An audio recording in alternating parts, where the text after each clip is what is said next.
What up, everybody? Welcome. It is Friday. Whoop, whoop, whoop. We made it to the end of the week. It's, wait a minute. I got to have fireworks for that, right? Made it to the end of the week. You put the time in. Still got to get through the day, though. Okay. Still got to get through the day.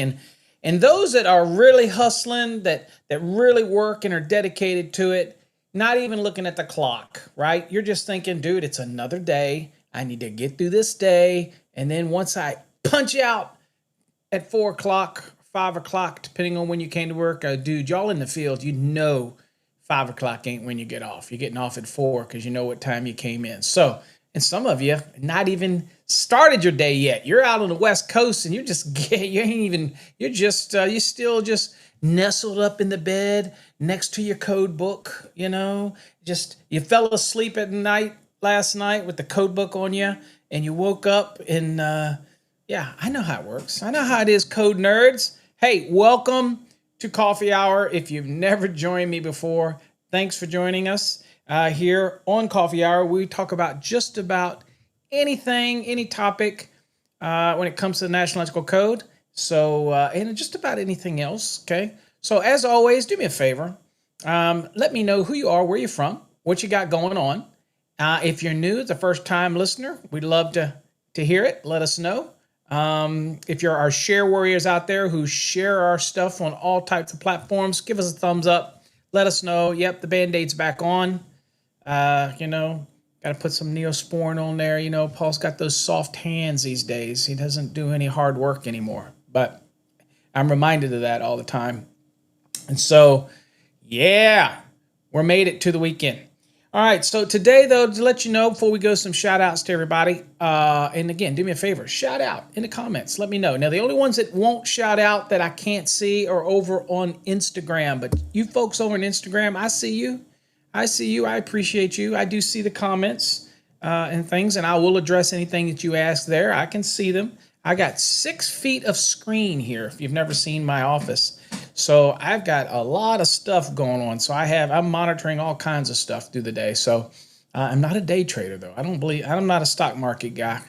I'd rather put my money in a 4% high yield savings account than I am playing in the market. I know I could get 10% return, but I also could lose it all too. So I ain't doing all that.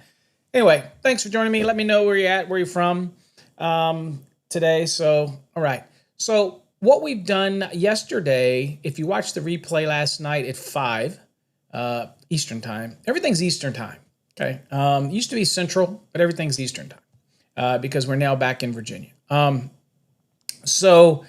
If you watched yesterday, we talked about part 1. We looked at some definitions, most certainly not all of the definitions. Okay. We didn't look at everything.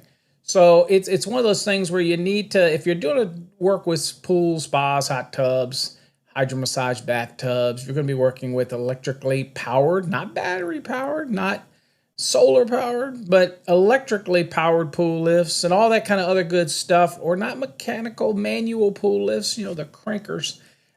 Anything that involves electrical around pools, you definitely want to go back and watch part 1, simply because we talk about the basic principles and how it flows. So part 1 applies very generally. And so, again, that's important. But today we're going to be looking at, and we also talked about things like the maintenance disconnect that's required for pools, spas, hot tubs, things like that. That's for maintenance disconnect. And all those type of good stuff. Corrosive environment, different wiring methods that were allowed, and also the wiring methods that are allowed within 5 foot of the pool. Used to not be anything allowed other than what's going to be able to supply some equipment that may be directly related to the pool. But now you can run, there's a list of different wiring methods you can run within 5 feet of the perimeter of the pool. Okay. So there, the depth requirement, depth of cover, we covered, that is still using 300.5. Even in that 5 foot zone where it used to be, the wiring methods that were allowed had a separate depth requirement in there and all kinds of other things. So code has changed. So depends on which cycle you're on. Code is changing. Another great example is that for storable pools in the 2023, the depth requirements of 42 inches is gone. So the manufacturer will dictate what a storable pool is or not, based on whether or not how easy it is to take down or not. And of course, the AHJ is going to have to make some decisions as well, because as we're going to see today, we're getting into part 2, and we're talking about permanently installed pools. Those are pools that are going to be installed, and they're permanent in those type of scenarios. So that's what we're going to be talking about today, and we'll see how far we get along in today and whether or not we have to continue this journey on Monday. I don't mind. I love doing multi-part series because, again, it allows us to break them down into various days and cover topics, and I get to answer your questions. So that's important for me to make sure we're answering your questions. So we did add some questions. Somebody asked me, sent me something, and I don't know what it was. Hold on. Let me do this real quick because, hold on. I want to show this real quick. Bear with me for a second. Let me see if I can get this up real quick. I just remembered, and I promised somebody I would do this. Let's see here. Bear with me real quick. Let's see, view in HTML. Let's see if it will let me do this.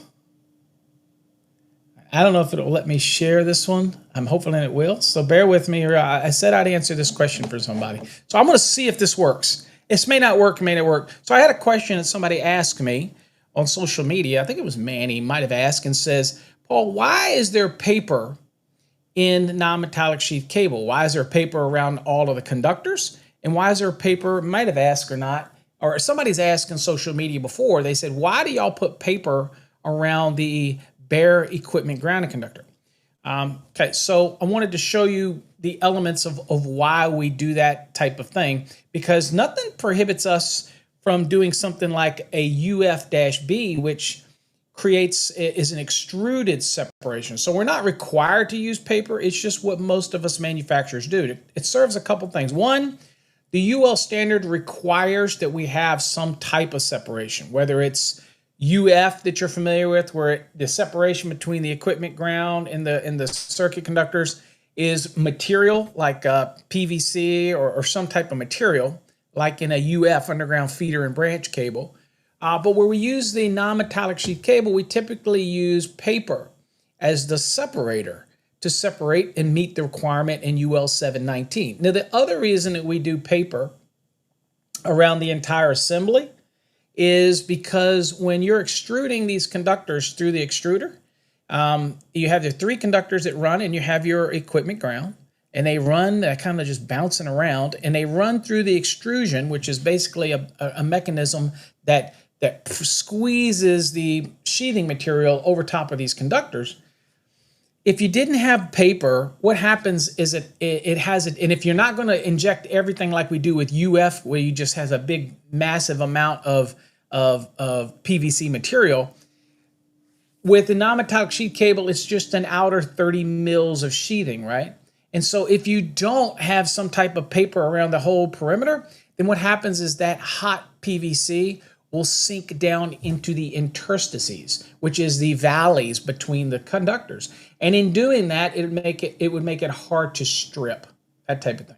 Also, we're required to maintain a certain thickness of the sheathing, 30 mils. So what happens if it drops down in there, it could cause areas in the cable where you don't have the 30 mils of maintained thickness, right?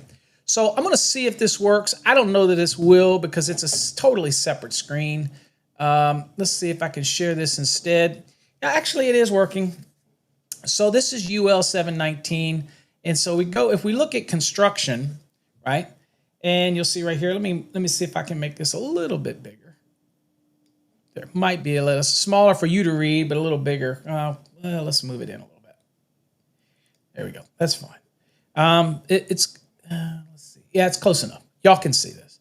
All right. So if you go down and you look, here's the conductors, and here people ask me all the time. And if you want in future episodes, you want me to answer questions about, yeah, it is paper. It's flame retardant or fire retardant type of paper, kind of jute that we use. Okay. So anyway, if you look down here, this is all the requirements and all this kind of stuff. And I'm more than happy to go over these type of things where you want. Here's the insulation. People say, what kind of insulation is in non-metallic sheath cable? Here you see that it's equivalent to THHN. Okay. but we don't have to mark anything on those conductors. It's also could be equivalent to TW, okay, that type of thing. So we have different options for as a manufacturer, okay. Let's see here. Let me go down. Let's see here. There's our sheathing. So here's our assembly, right? There you go. There's our assembly. 2 to 3 conductors and yada, yada, yada. That's our assembly. Here's the flat NM cable assembly, right? And here's our thermoplastic jacket with a minimum of 30 mils. Okay, y'all saw that. I just mentioned that a minute ago. So that's the sheathing around it. Okay. Let's go down a little bit further. Let's see here. We're talking about, let's see here. I can't remember exactly where it was. Okay, here's the grounding conductor. Okay, so this is the grounding conductor. You know, funny thing about the UL standards is, you know, you would think that they say grounding conductor. You would think they would just call it the equipment ground. This is not the grounded conductor, by the way. This is the grounding. This is the equipment ground. Now, here's what it says. I'm going to read it to you. It says the grounding conductor shall be entirely in one location in the cable. That is, it shall not be divided into 2 or more parts located separately or distributed helically. That's why it's made like it's made, right? You have that one equipment ground that's in there, okay? Now, we won't look at NMC because nobody makes that anymore. It's basically you use UF-B, okay? That type of thing. So it says in either the 2 or 3 conductor flat version, which a lot of us make today instead of the plexed version, for the 3 or more, it says type NM cable. It says the grounding conductor shall be placed in the valley between 2 of the circuit conductors or directly between 2 of the circuit conductors. Now, if it's a twisted assembly with 2 circuit conductors and the grounding conductor shall be cabled or basically plexed or twisted with the circuit conductors. In a twisted assembly with 3 or 4 circuit conductors, that'd be like a 12-3, 14-3, things like that. It says the grounding conductor shall be cabled with the circuit conductors, okay, so plexed with it, or shall be placed in the center section of the assembly. We usually will just plex it with, if you're going to do a plexed NM cable, okay? Now, in untwisted assemblies of 3 or 4, 10 conductors only, the grounding conductor shall be bundled along with the circuit conductors in no particular location, okay? Now, in all constructions in which bare grounding conductor is used, this conductor shall be kept by a wrap or other means from coming into contact with any nylon jacket on the circuit on a circuit conductor, okay, or with circuit conductor insulation. So manufacturers choose to do this, folks, okay? Manufacturers choose to do this let me get back to me real quick, okay? Manufacturers choose to do this by using the paper, and that's what they put around the equipment grounding conductor. But again, UF cable is a little different. That would be an example. That doesn't typically fall under 719 anyway. That's 493, but same concept. There was some other material in there. It is part of the construction, but in 719, we have to use a wrap or some other means to do that. So the manufacturers were experimenting with a paperless version of non-metallic sheath cable. The reason you don't see a paperless version of it, because most people are just going to use UF, and the National Electrical Code allows UF to be used in locations where NM can be used. So what's the point? We tried to make it and try to remove the paper, but the problem is it made kind of a textured NM. And it also, because of how it was made, it made it more rigid and harder to strip.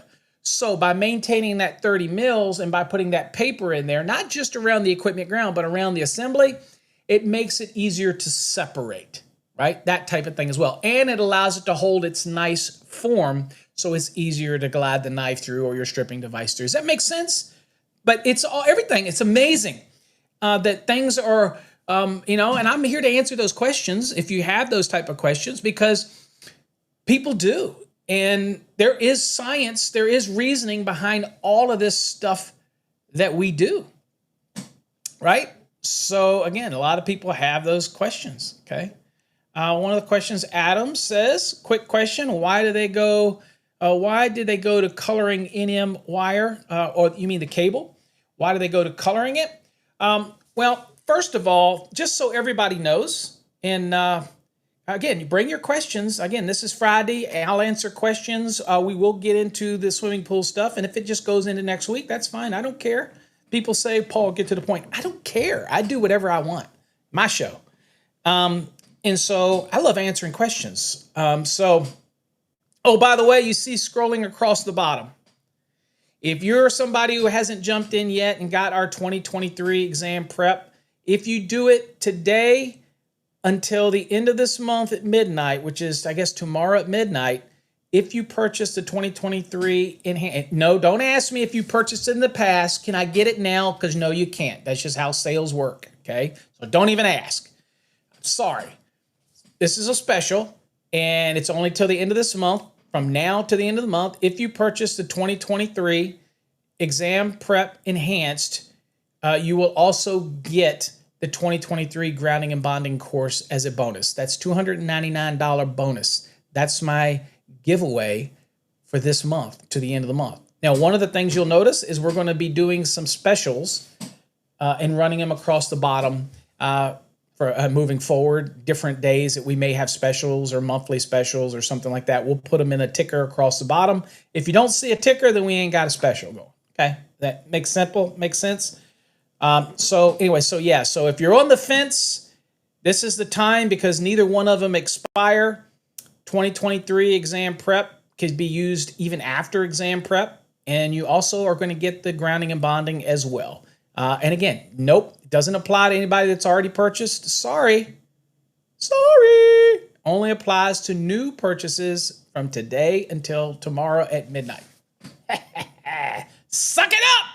It is the way it works. When you go to Walmart and you get a special, they don't go, well, we'll give you the special. If it's over, it's over. If it's special, it's only during this time frame. Yeah, I get it. All right, so anyway, hope that answers your question. All right, let's see here. Let's see, what do we got here? Hey, Paul, good morning. Let me talk about the colors. I'm sorry. I'm so sorry. I forgot to address the colors. I got rambling on to something else. All right, Adams, let me address your color question thing. So the color coding that took place on non-metallic sheath cable, the white, which was traditional, started that way with all sizes, just a white extrusion, white virgin pellet, just a white, was commonplace. And then years ago, a guy named Mr. Rigo, Vince Rigo, who was the CEO, he used to own Capital Wire and Cable, which ultimately he sold. And then he created a company called Encore Wire. Now, the name Encore came because he had owned companies multiple times, wire and cable companies. He was an innovator in our industry. And he sold it and then waited for them to fail. Then he would buy it back at a bargain price and he would sell it, right? That type of thing. And then he would come back and he would sell it and he would buy it back again. Very smart dude. So he created Encore Wire. And then one day, somebody asked him and said, can you colorize the sheathing? And so they threw in some color pellets and they got colors out of it. And so it's not a requirement anywhere. It's just something that he did and the industry caught on. He didn't patent it. He didn't try to patent it. And so they came out with the colors. One of the big reasons that this even came up, it was to make it a little easier for the ability to, it made it a little easier for inspectors, for example, to identify certain things like yellow with the 12, that type of thing. Okay. Mitch, the reason for that is to try to speed you up and make you get more proficient. That's why the timer's on it that way. Okay. It's done that way to kind of subliminally push you to do that. Okay. That's why it's done that way. You can take them over and over again. You could take it over again, but that's the way it's done. Right. It's order to try to force you to a certain time speed. It would be unrealistic under normal situations to try to get you to push, push, push, push, push. That's why it's done that way. So anyway, so they came out with the colors. They came out with the white, the yellow, the orange. Okay. And again, it was good for inspectors to be able to, at a glance, you see in the kitchen, you see the yellow, then you know, okay, there's a 20 amp circuit. Still have to do your due diligence, right? You still have to look at it and make sure that it's the minimum of 2 small appliance branch circuits, but at least you could see it, right? And that's how it started. And when you see the orange, you know it's 30 amps, that type of thing. So it's not in the code anywhere. It's not mandated. It's not required. It's not that type of thing. It's not. But it was started by a man named Mr. Rigo, and he was the founder of Encore Wire Corporation. He also, by the way, founded the colored conductors because it took the same concept and applied it to insulated conductors. So if you ever wonder where your colored conductors, which makes phasing and circuit identification easier. If you wonder where that came from, that also came from Mr. Rigo. Because before that, it was just black and you would wrap it in tape or put numbers on it or do something like that to identify it. So he also did that. He said, look, if it works for this, it'll work for that. So he was the first to come up with all that type of stuff. Didn't patent any of it, didn't try to, didn't care about that kind of stuff. Just wanted to make the industry better. And he was a pioneer in the wiring cable industry.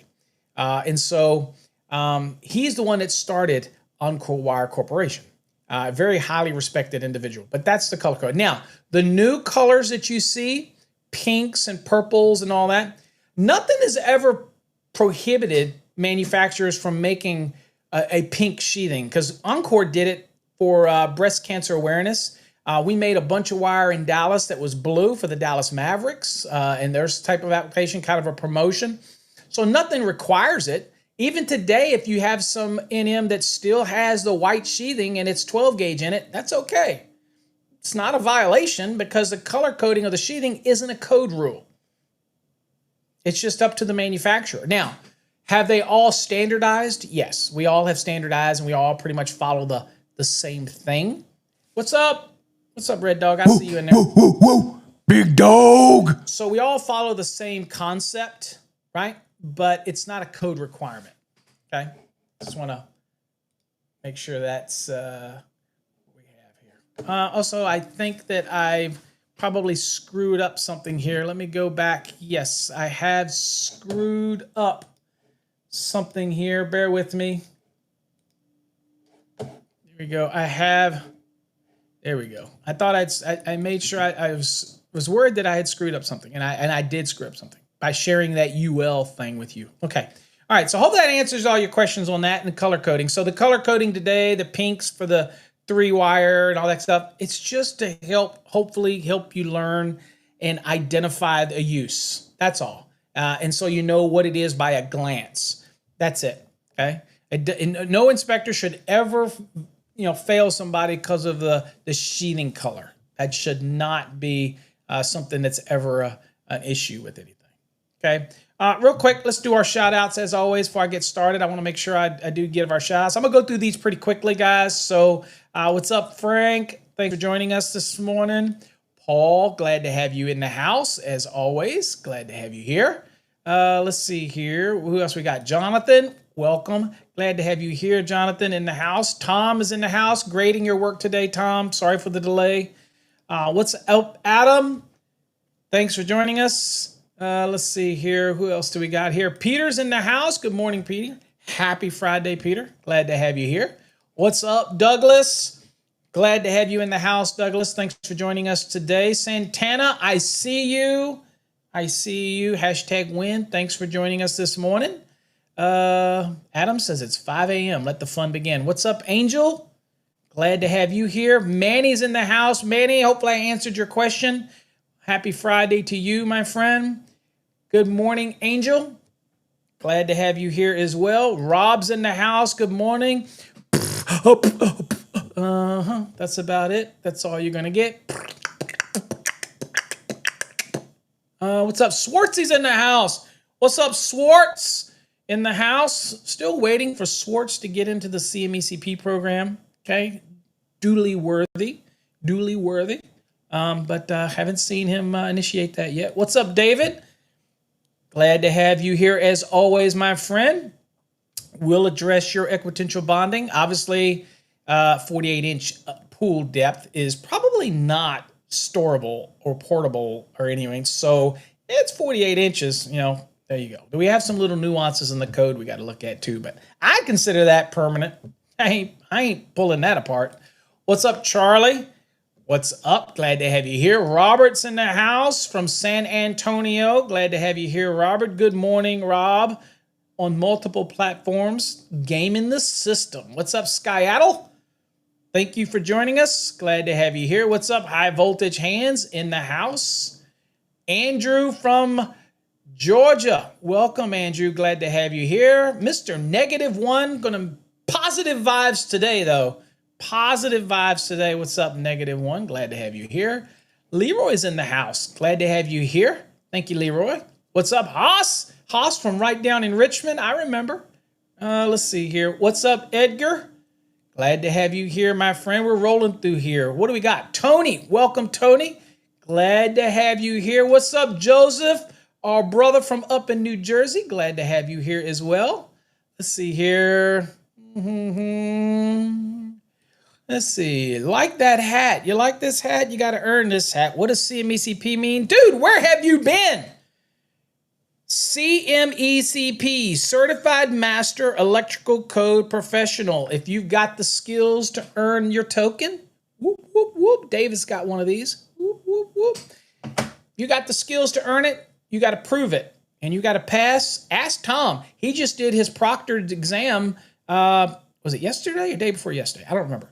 But he just did his day before yesterday. He did it, and we got to get grading done today. I'm sorry. Tom, I'm a slacker. I am a slacker. Says you bought an 87 and 90. Why the hell would you buy those? Okay, $5. Okay, code changes in front of the book. There you go. Why are you buying that old stuff?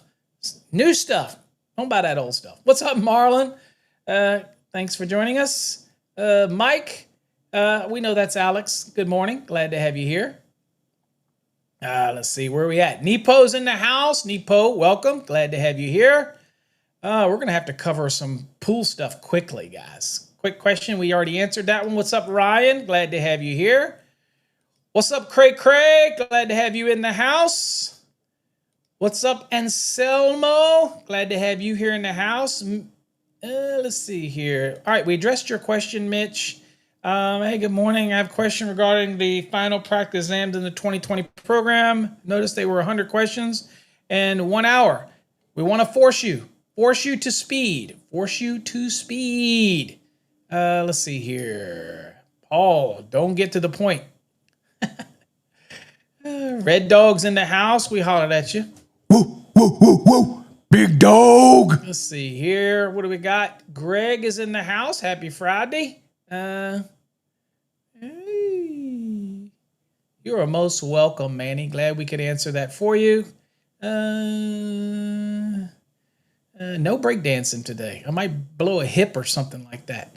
Let's see. Michael says very soon. He's in the middle of a healthcare facility renovation. Dude, you got to be able to budget your time, bro.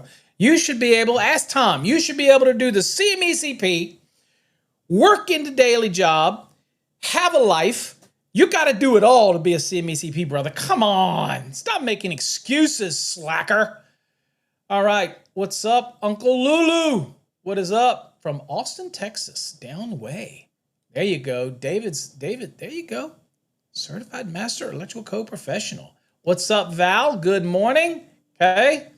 And let's see here. What do we got? Just asked the same question to the hog. Came up with the same answer. Sweet. What question was that again? Did I forget? I forget what question you asked. Did you ask the hog if I was awesome? And it said yes. Then, hey. That's what I'm talking about. Because if you read on social media, Paul is all about himself. I'm just saying. That's what they say. All right. Okay, let's go on and get into the code. Come on, let's do it. All right. So we're now moving into part 2 of 680s. We're talking about, and if you did not get in on the banner and you're not interested in the 2023 NEZ exam prep program and get the free 2023 grounding and bonding with purchases from today until the end of the month, then you're going to be crap out of luck because I am turning that notice off right now. And for those that come in late, you're going to miss it. So sorry, bye-bye special. Okay, is gone. All right, so now permanently installed pools, part 2. We find the rules governing permanently installed pools, such as for motors, we have clearance, overhead lighting, underwater lighting, existing installations, receptacles, requirements for switches, switching, equipment associated with the pool. We have our bonding and grounding requirements. We have our equipotential bonding rules that come up, and all those kind of stuff. What's up, John? Glad to have you here. AJ, I see you in the house.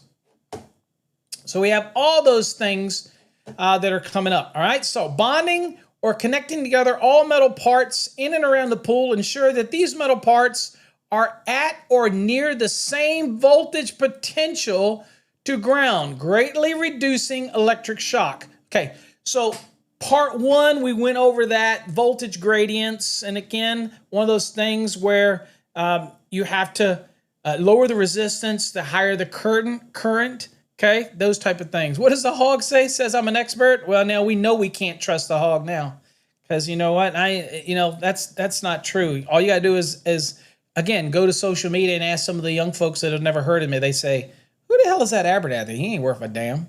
Okay. Anyway, they want to go watch somebody on YouTube that maybe has a couple years of it and has a course with repetitive questions. And ultimately, everybody calls me and says, Paul, can I get your program? Because that program's not teaching me anything. It's all repetitive. I'm just saying, I'm just passing the word what people tell me.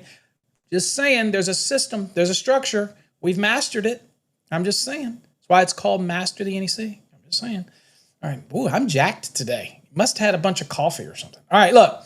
Stray voltages and voltage gradient problems are kept to a minimum by keeping everything at the same potential. Installing a properly sized equipment grounding conductor provides a ground fault return path, which facilitates the opening of the overcurrent protected device should a fault occur in the circuit. So let's not confuse equipotential bonding, tying everything together so everything's at the same potential. Let's never confuse that with the requirements for equipment grounding conductors, okay, which is to facilitate the operation of an overcurrent protected device and serves equipment bonding functions that just happen to be germane to how you install the system to create this low impedance effective ground fault current path. That's a mouthful.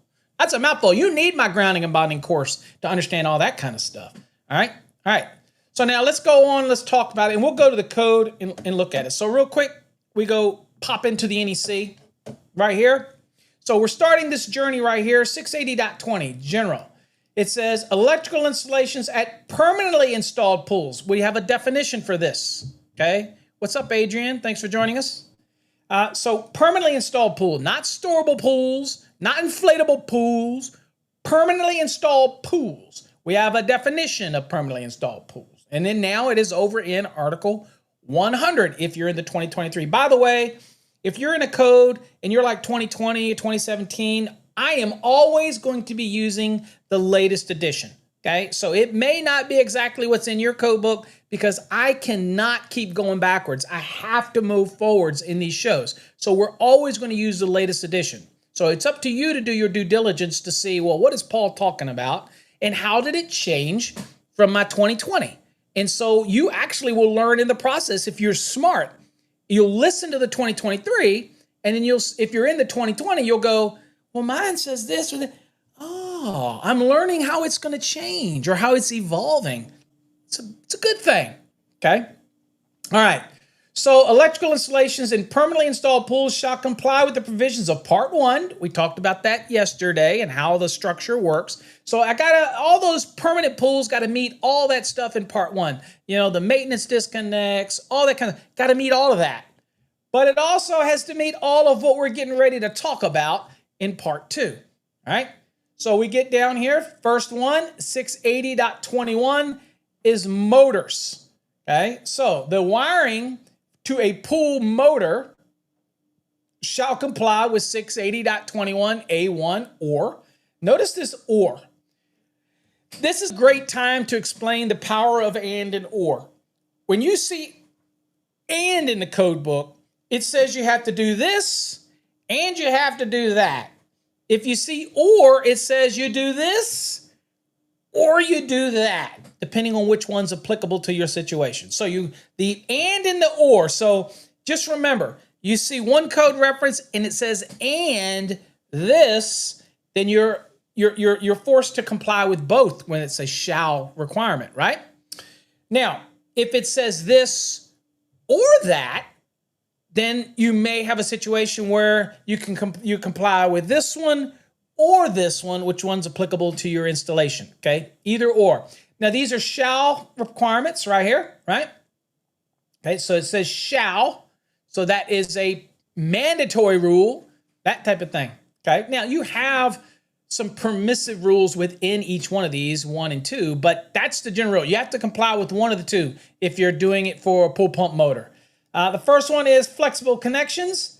It says where necessary to employ flexible connections at or adjacent being next to, by the way, adjacent to the motors. It says liquid tight flexible metal, liquid tight flexible non-metallic conduit, or MC cable suitable for the use shall be permitted. Now, when somebody says suitable for the use, you're saying, well, does that mean that it has to be marked as suitable for the motor? That's a big misconception because manufacturers, I showed you this yesterday, it is optional in order to put on there suitable for use with pool pump motors, but it's not a mandatory requirement. So when something says suitable for the use, then we understand that UL 1569 doesn't mandate it. So it is suitable for the use because it is flexible. It is PVC jacketed, so it is equivalent to like a liquid tight that has that extruded covering over it or just a pure extruded non-metallic conduit. So when it says suitable for the use, you can use just normal PVC jacketed MC because that would be what is suitable for the use in the same equivalent environment. Does that make sense? That type of thing, okay? Now it says, and then number 2, let's go back. Let's see here. Now the other application that people ask, they go, well, can I use if the motor is inside, let's say a pump room, right? And in that scenario, then you pick up into the wiring and that's where you're going to have, because of the potential for corrosive environment, that's where you're going to end up by default being associated with a PVC jacketed MC anyway, that type of thing. And it is suitable for the use. It is suitable for flexible connection. It's what it's there for. And so again, would I like this wording to be a little different? Because many people, they think the word suitable for the use means that it has to have that non-required marking on the side of the MC cable. And I would say it does not. Okay, that type of thing. Okay. And if it says it shall be labeled or something like that, or marked, that type of thing, then that's different. So optional in UL 1569. But do a lot of manufacturers do that? Yeah, they may, but we don't because we make a lot of PVC jacketed MC. We're not going to make something special just to put that marking on it, just to have it sit on a shelf. That's not how we make products. What's up, Miles? Glad to have you here. Okay. All right, so that's your flexible there. And then, of course, you got the cord and plug right here. It says there are occasions where pool motors will have cord and plug connections. It is permissible to utilize this method of connection as long as the flexible cord is not more than 3 feet in overall length. And it says that right in the National Electrical Code 680.21A2. So, these are permanent pulls. We're talking permanent. Don't ask me questions about storable. We're not in storable.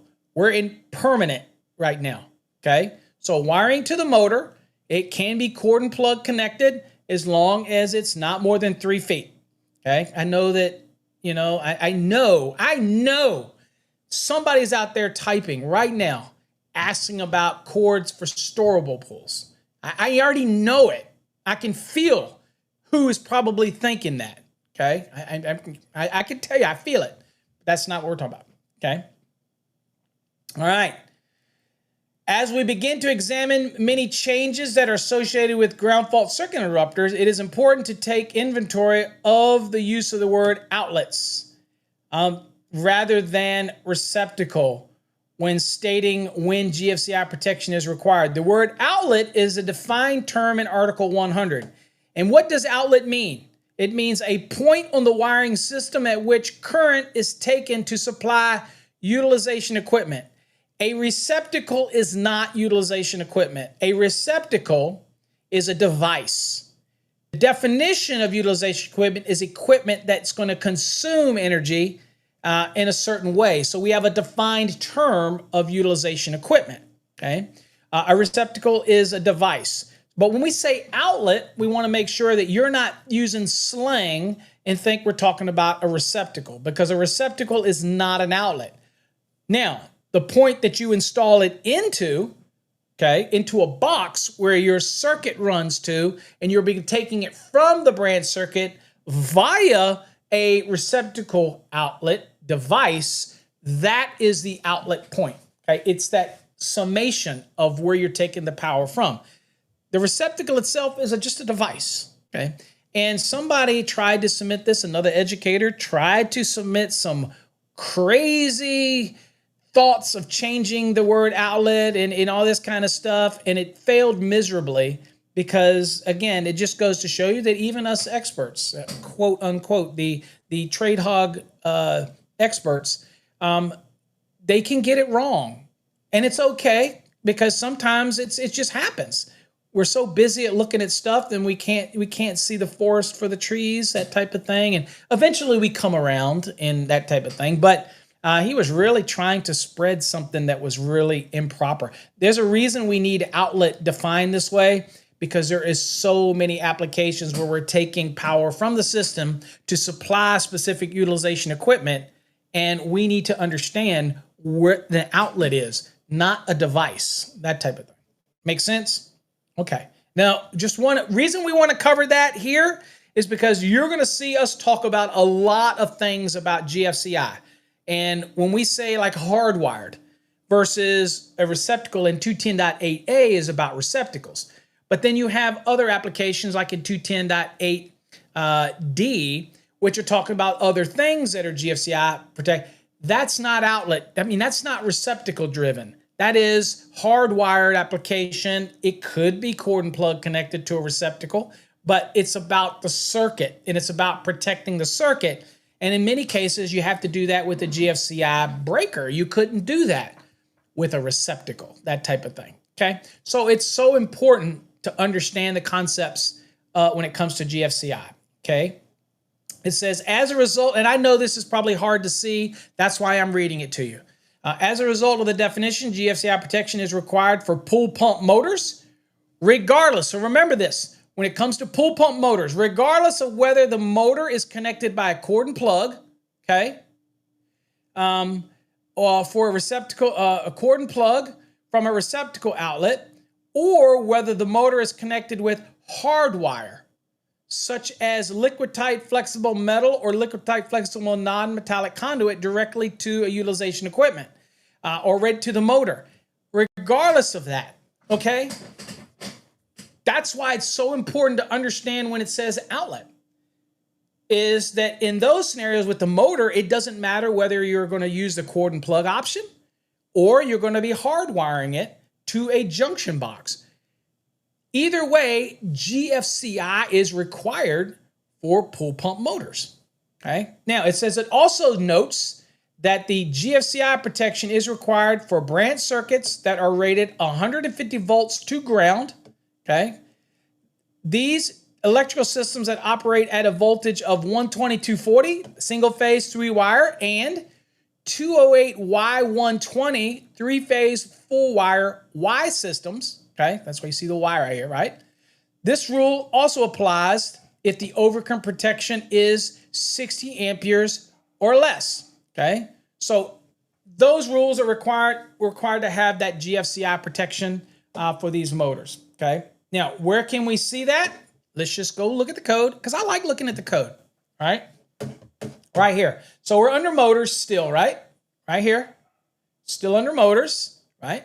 So we just drop down. Again, you do have double insulated pumps, that type of thing. These cords where they have double insulation, that type of thing. Okay. All right. So again, you should have some pumps, and on that scenario right there, all incorporated into the double insulated pump. All right. Now, ground fault protection. Okay. So general outlets. Notice that's important while we determined outlets. Okay. It's because I don't want anybody to think, oh, outlet, that's only a cord and plug connection. No. Get that out of your mind. We're going to get that out. Okay. So outlets serving pool motors shall have ground fault protection complying with 680.5B or 685.5C as applicable. Okay. All right. So there you go. So there you go. So that's requirements. So and so we can go back and look at 685. I can pop it up. All right. So here's the one we just talked about. So this is 680.5B, 150 volts or less to ground. And this is going to be requiring it to have a Class A GFCI. That is the 4 to 6 milliamp thresholds. Okay. So there you go. There's your requirement there. And you do have an exception. We'll talk about that when we get a little bit more towards receptacle applications and things like that. But that's your GFCI requirement for that. And then, of course, the C is above 150 volts to ground. Okay? And there you go. And those typically provide the ones that we call SPGFCI. Okay? Special purpose ground fault circuit interrupter. So you have your normal, and then you have your special purpose ground fault circuit interrupters, okay? And this is typically for those that are over or above 150 volts to ground. You'll use a special purpose ground fault circuit interrupter, okay? All right, back to our lesson here, okay? Let's see here. Tennessee is still on 2017, yep. In some parts, jurisdictions might have jumped to 2020 because Tennessee is weird. Tennessee as a whole, there's this little jurisdictions that move ahead, and then there's the other parts of the state that stay behind. So again, it pays to understand your state because they do some weird things, okay? Miles says, seriously, if you're on the fence, give yourself the best chance to succeed. I wouldn't be passing my master's in PA in West Virginia on the first attempt if it wasn't for the Fast Tracks program. That's what I'm talking about.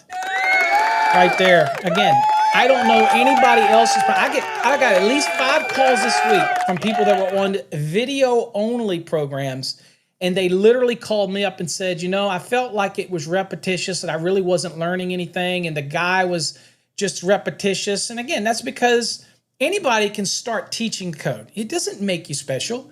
It's structure. The way our program works is you read it, you go to the chevrons, you go to the code book, you come back into the material, you use the videos for enhanced knowledge, you come back. There's a structure to it. I didn't make this stuff up.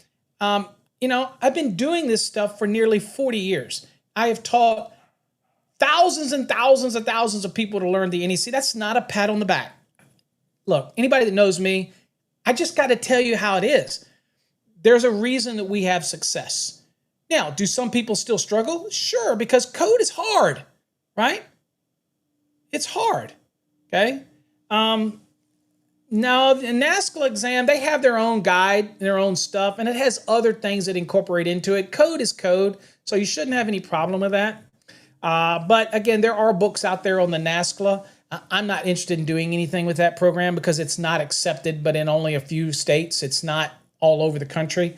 So it's not on my radar to be involved in it yet. But some people like it because it does allow some reciprocity where it does accept it, but it's still not that many. So I don't focus on it, but there are books out there that you can get. But again, the code part, if you're in our program, the NEC, you have to look at what other things that it may add. Like is it adding things that may be on the NASCLA exam that are something that's proprietary to their study method, that's not NEC based, that type of thing. Because if it's an NEC based exam, it's purely on the National Electrical Code, I don't know of any program better than ours. But I am not overly familiar with the NASCLA in it. It hasn't really come across our radar to get that involved with it yet. Again, we deal with things that are going to make our company money. We're a business. I am not just, I mean, people think this all the time when I charge for my courses and they go, well, other people are doing it for free on the internet. Okay. Okay. But I'm in business. And so far, the NASCLA thing is not enough that it's worth us being involved in it. Because it's not going to, that's why we get rid of courses. If the courses aren't yielding enough interest, we don't keep them. That's why we got rid of our residential and commercial. The students that are in them right now can continue the program, but there wasn't enough interest in it. Probably because we don't market very well. We're not on all the search engines. We're only word of mouth. I don't pay for advertising.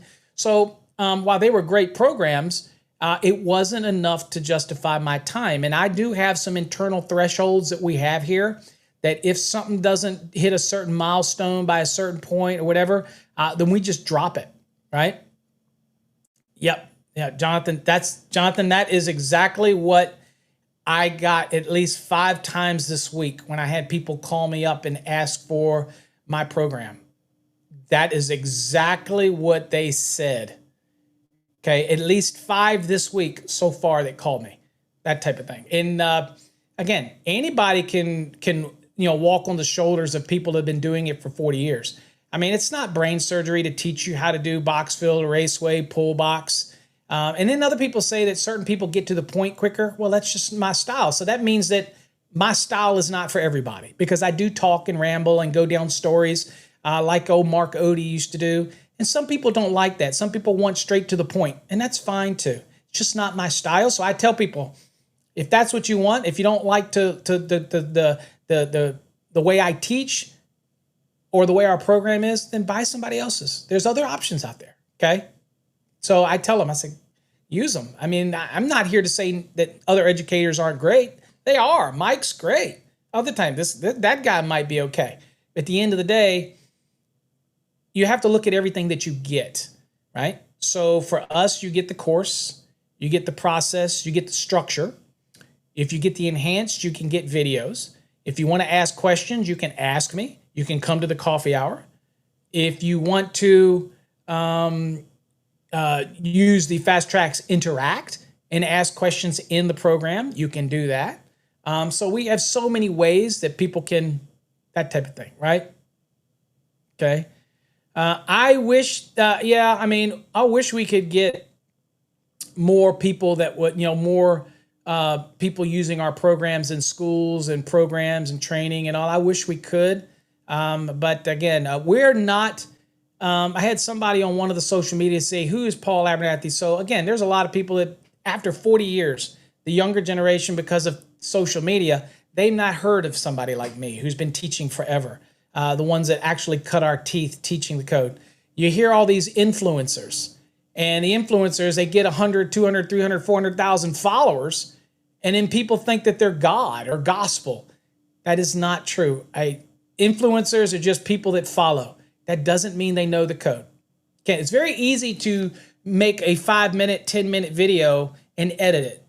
None of my stuff you see on my channels is edited. I don't edit. I turn the camera on and I spew it. I do not edit video. I do not piece together videos. I just don't. I don't have the time. If it's going to come out of this orifice, then it is what I teach. I just don't have the time to do that. Okay. So it may not make it pretty videos, may not make this nice flashy videos. Okay, Electrician U does some great pretty videos, but I am what you get. And some people like that and some people don't. It's okay. I don't care. I'm here to teach what I can teach. When I'm gone, I'm gone. Hopefully you learned something. All right, where was I at? I'm sorry. Frank says, I have a question. Does fire alarm EMT raceway need to be colored red? Specs do not require it. I looked at Article 760. This will be very spec driven. So again, we're kind of deviating away from the NEC when it comes to the application of what was I talking about? We were deviating away from the application of part 2 for 680. So I get it. So you have to forgive me because I'm sorry, I went the wrong way. So I am rambling into other topics. Is what it is. That's why you come to the show. Okay. So if we go and look at 760 and let's go down here let's look at circuit identification. Let's kind of look here. So again, I'm in 2023. Okay. So here's let's see, abandoned, integrity, general, okay, yada, yada. Let's see here, hazardous classified, cables, identification, temperature, communication raceways. Okay, let's see, I don't do a whole lot with that, so I have to look at it as well, like you. And I am into 2023. So let's go back here. Okay. So here's the fire alarm, covers the wiring and equipment for fire alarm systems. Okay. All right, so we'll see. So this is where we use bold scan real quick, right? So we'll look in here. We're going to see, okay, spacing, corrosive environment, yada, yada, yada, building control, yada, yada, optical, yada, yada, installation, yada, yada, yada. Raceway is different, okay. It says sleeves, whatever. Nothing in there. Installation of raceway, the number and size of the cable and connector shall comply with 300.7. Okay, that's complete systems. Bushings, yada, yada, yada. Cable routing assemblies. Communication, no. Temperature limitations, power limiting, no. Identification of equipment ground, okay. Again, just got to follow the rules in 250.119. If it is insulated, it's got to be green or green with the yellow stripe. Hazardous locations, it is follow the rules in hazardous location. Accessible behind panels, mechanical execution of work. Let's see here. Neat and workmanlike manner, basically pulling all of the stuff that was in the general requirements for neat and workmanlike manner, putting it up here. Okay. All right. Okay. Integrity, yada, yada, yada. Abandoned cables and fire alarm circuit identification. So fire alarm circuits shall be identified at terminals and junction locations in a manner that helps to prevent unintentional signals on fire alarm system circuits during testing and servicing of the system. So that is at terminals, the identification and marking to make it clear that it's a fire alarm circuit, and at junction locations. Okay, that has nothing to do with that. Extending beyond the building. Okay, nothing about that. Over voltage, no. Requirement, fire alarm circuit shall. Okay, so we have these requirements here. Okay, there you go, there you go. All right, so then you're getting to non-power limited. So that's your typical 600 volt type of application, right? And so there's that. So that if you're doing that, that's for like going out to NAC panels and signalers that need to have like 120 volts to it, right? That's a non-power limited application, right? It also reminds you that the power source is non-limited. It shall comply with chapters 1 through 4 of the NEC. So you treat it like a normal wiring method, right? And the voltage can't exceed 600 volts. Okay, so that would be like NACs and audibles and things like that, which need 120 volt type of scenario. Not the ones that are power limited. That typically would be less. Okay, here's the branch circuit. It says the branch circuit supplying a fire alarm equipment shall supply no other loads. Well, that's a no-brainer. It says the location of the branch circuit overcurrent protective device shall be permanently identified at the fire alarm control unit. Yep, so you're going to put the marking at wherever the overcurrent device is. Okay. The circuit disconnecting means shall have red identification, shall be accessible only to qualified persons. Okay, makes sense. Shall be identified as fire alarm circuit, and red identification. The red identification shall not damage the overcurrent protected device. That means you don't paint it on. You put it in a way that's not going to damage the device or obscure any of the information from the manufacturer. That's a no-brainer. It says this circuit shall not be supplied through ground fault circuit interrupters or arc fault circuit interrupters. That's a no-brainer as well. Okay. There's your overcurrent protection. That's not really to your question. This is the circuit overcurrent device requirements. Okay. Not really germane to the question. Okay. So the wiring, it says installation of non-power limited fire alarm circuits shall be in accordance with 110.3b, 300.7. Okay. So this is the environment that it's at. This is that it meets its listing. Okay. This means that it's going to be properly secured and supported above a suspended ceiling. All these kind of yada, yada, yadas. Okay, that's no problem there.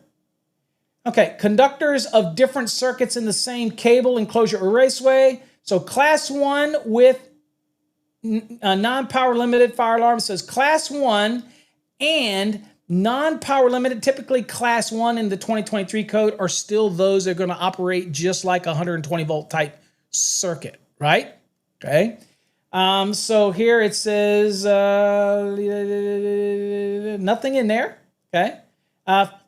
Power supply and fire alarm circuits shall be permitted to be in the same cable, enclosure, or raceway only when connected to the same equipment. Okay.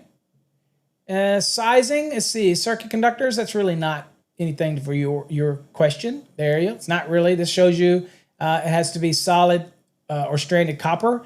None of that other wacky stuff that we've talked about it before. You know what I'm talking about. Okay.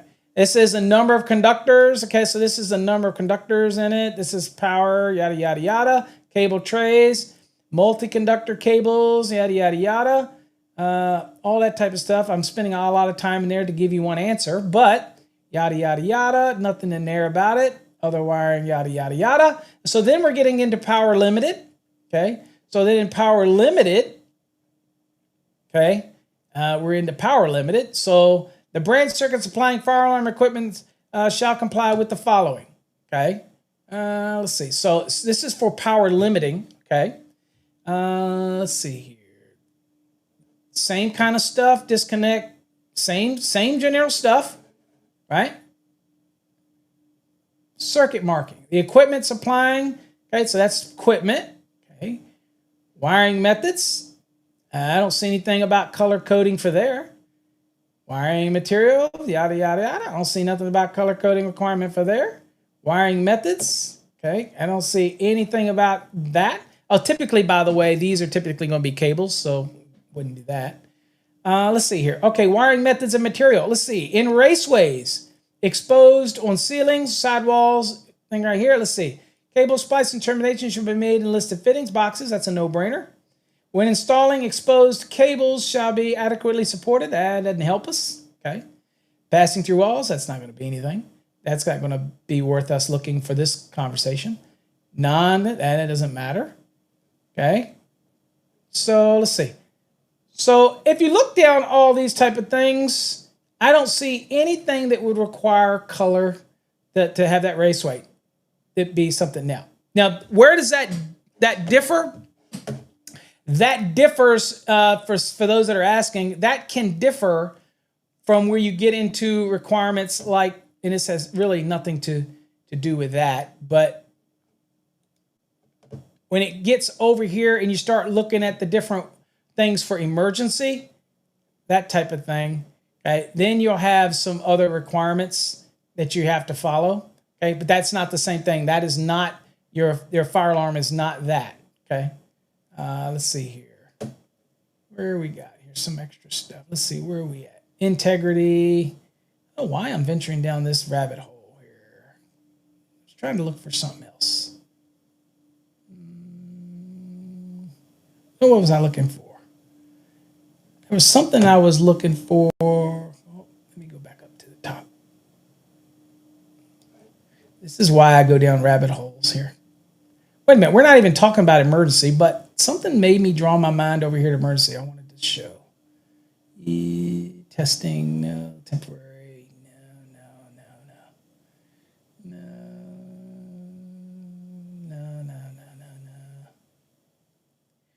What was I thinking of? Tom, help me out. What? Something in my mind was thinking I was going here for something. And I can't remember what it was.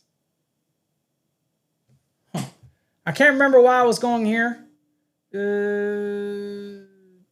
So I can't remember why I was going here.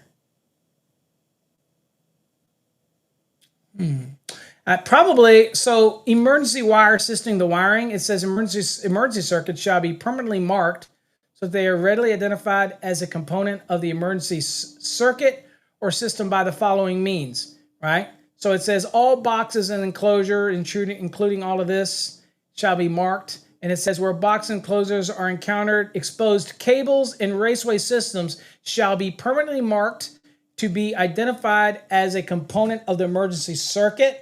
Okay, and this marking has to be at intervals not exceeding 25 feet. So that doesn't mean the raceway has to be a certain color. This is emergency system, by the way. This is not talking about your fire alarm. I just figured out, my mind was taking me there because that's how my mind works. And so there is a marking requirement for emergency systems in the building that you have to do it every 25 feet, put the marking to let it know that it is an emergency system.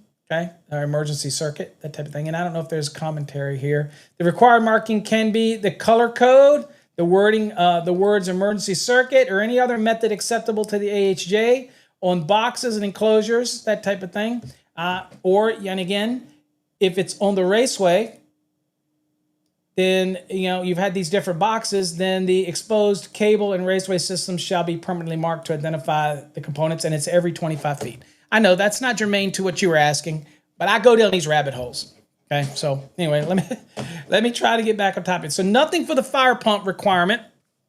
For the fire alarm requirement for that marking, but it is for emergency systems. So I don't know why. I went down that rabbit hole for you, but because you didn't even ask me anything about emergency systems, but somebody out there will get something out of that maybe. That's part of your life that you'll never get back, but, you know, let me get back to where I was. Okay. All right, so back to the swimming pools, okay? We're into part 2, okay? So GFCI devices, again, for protecting against electric shock, they work on they will not trip at 4 milliamps or less, but they are definitely going to trip at 6 milliamps and greater. We call it 5 nominal, okay? All right.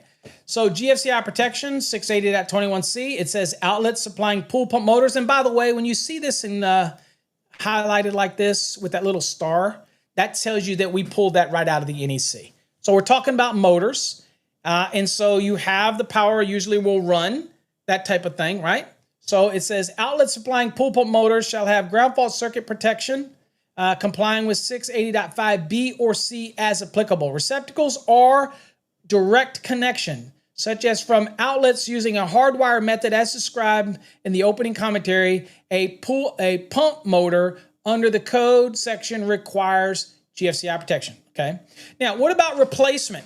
So this was big that was brought into the code, and we'll go over to the NEC and look at the replacement requirement because this is something that was big that was brought in, is right here. All right, let me get rid of this. So right here.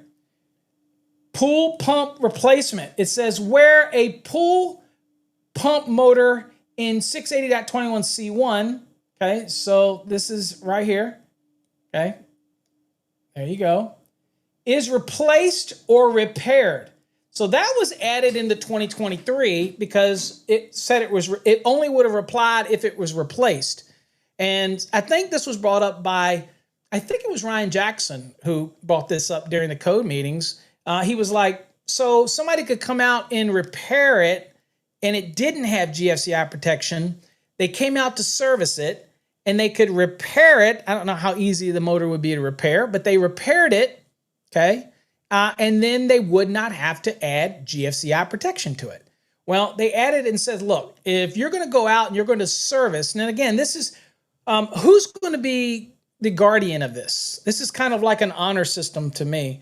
Because if I'm called out because the pump's not working, probably you're not going to call you're not going to get a permit. You're not going to get inspection. You're just going to go out. So this is an honor system. So this is basically saying, look, when the pool pump motor is going to be replaced or repaired, and typically if you replace it, I would think you'd get a permit. But again, most people probably don't. When you repair it, they probably wouldn't. But now, whether you're repairing it or replacing it, it says the replaced or repaired pump motor shall be provided with ground fault protection complying with 680.5B or C. And again, it depends on the pump. It depends on the system, whether it's 150 volts to ground, or which is a 12240 volt application, or it's one of those that may be for a commercial application or something like that that is going to have over 150 volts. Okay, so that's why it gives you those two options, right? And the content here, it says, even though the original installation might have not provided GFCI protection for the swimming pool pump motor, a new or rebuilt pump motor installed to replace a failed motor is required to have that protection. So the cost just went up. So you as a technician, it's up to you to go out, and if you're going to replace it or repair that motor for a pump, for a pool, now you're going to have to do more. You're going to have to go on and get the GFCI protection, okay? If it's a cord and plug, it's easy because then you can just replace the receptacle with a GFCI type and then you're okay, right? So again, depending on what you're dealing with. So, I mean, that is on you, because what happens if you get in trouble and you don't do that and you do a replacement and somebody comes in and somebody gets hurt and you say, well, it wasn't required at the time of inspection, but now if your state is under the 2023 and something happens and it come in and we find out that the owners, they're going to throw you under the bus, we're going to ask something like, okay, was it repaired? Was it replaced? This looks like a new motor. Look at the date on this motor. This system is obviously older than that because the filter's date is different than the motor. If we determine that as a replacement, it was under the 2023 and they did not install GFCI protection, then you have a problem. Now, it may never get detected until something happens. But when it does happen, so I always tell people, and you heard me say this yesterday, when it comes to swimming pools and stuff like that, electricians, just make sure you cross your T's, you dot your I's, you do a little extra, because you know what? If somebody won't throw you under the bus, a homeowner will throw you under the bus in a heartbeat. I'm just saying. Be careful. Err on the side of caution. Okay, it is very common for pump motors to need replacement due to corrosive conditions, okay, where the pump is located. This rule provides the installer with directions to protect the replacement motor with GFCI protection upon replacement of the original motor that may have been installed prior to GFCI protection requirements. This effort will indeed raise the level of safety from electric shock around pool motors and how it's associated with the pump circulating system and the water and all that stuff. So it's incumbent on you to do that. Okay, next, we're going to be looking at light receptacles and equipment. And this is probably the bulk of where people screw things up. When it comes to receptacles, the placement around pools, the lighting around pools, putting a pool in with you have existing lighting that's there, or maybe you're putting a pool in and the structure was already there and there's a receptacle that's already there, and now you're adding the pool. So all these things can come into play. So 680.22, again, we're still in part 2, so we're still talking about permanently installed pools. It says one of the most complicated aspects of 680 is understanding the NEC requirements for installing lights, receptacles, and equipment that is associated with the pool, okay? The next series of sections will attempt to demystify the installation requirements associated with lighting, receptacles, and equipment as it pertains to pools. Okay, we'll start out with 680.22a. This is the required receptacle location. Okay, so we'll go look at that in the code, and then we'll come back to paraphrase. So if we go look at the NEC, this is where we're at, 680.22a. We're dealing just with receptacles right now. So you see here, it says the required receptacle, and where is it to be located? So again, so right off the bat, we got to have a receptacle to help service this pool. Okay, now, could it be one that's already existing on the side of the dwelling? Certainly. Doesn't mean I have to install a new one. But if I don't have one within these parameters, guess what I got to do? I got to provide one. Okay, so here's what it says. Where a permanently installed pool is installed, first caveat, it says no fewer than one 125 volt, 15 or 20 amp receptacle on a general purpose branch circuit. So it doesn't matter whether you're supplying it from the house, doesn't matter. It's a general purpose. Doesn't have to come from the pool pump panel. It's just a general purpose, okay? I have to have a receptacle, and it has to be located not less than 6 feet, okay? So it's at least 6 feet away from the pool, okay? And it has to be not more than 20 feet from the pool. So not closer than 6 feet and not further than 20 feet. That sweet spot.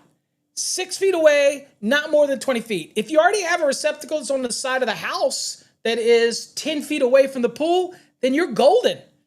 That's where they can plug into. This discourages the use of extension cord, okay? Those type of scenarios, right? To try for those that may be longer away. So that's the requirement. So I got to have that. Now it says 20 anywhere. It's got to be 6 feet, but not more than 20 feet from the inside wall of the pool, okay? This receptacle shall be located not more than 6 feet 6 above the floor, platform, or grade level serving the pool. Okay, so it's got to be 6 feet away from the pool, inside wall of the pool. Okay, you know where the water touches the side of the pool. So 6 feet inside of the pool, at least 6 feet away, not more than 20 feet away, and that required receptacle can't be higher than what? 6'6".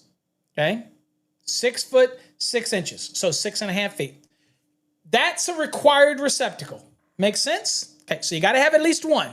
Again, it does not mean I have to install a new one if where I'm installing the pool already has that. Now, if you're installing out in the middle of the backyard, like at Tom's house where he's living in this mansion, then his pool's probably down near a gazebo and down near a bunch of fancy stuff.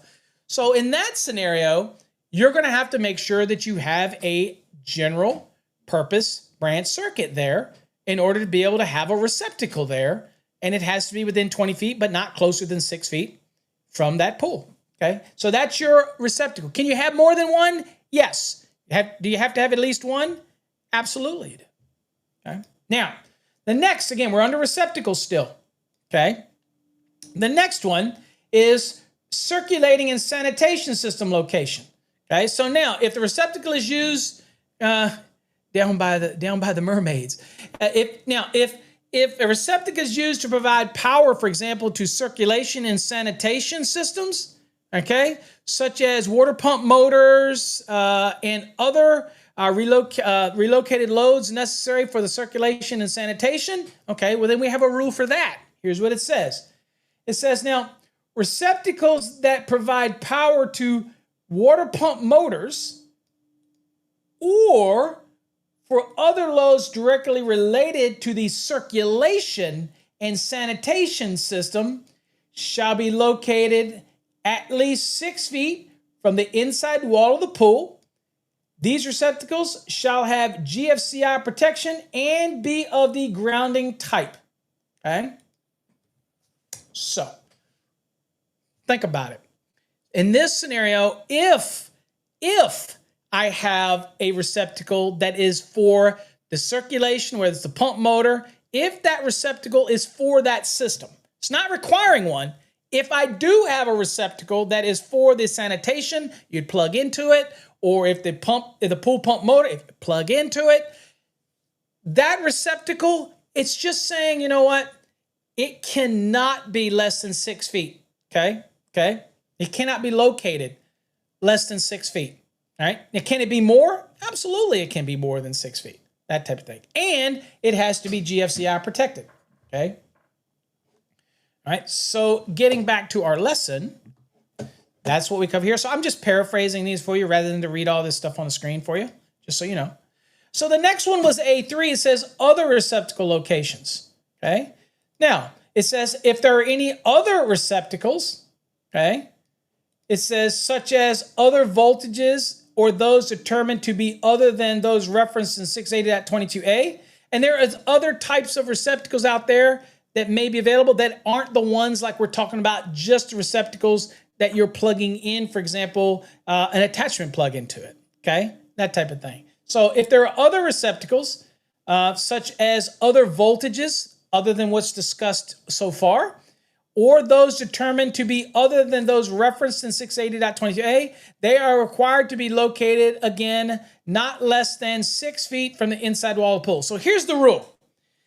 Receptacle outlets, outlets in general, those type of things, an outlet for the sanitation, if you happen to have a cord and plug for the pump, they cannot be within 6 feet of the pool, okay?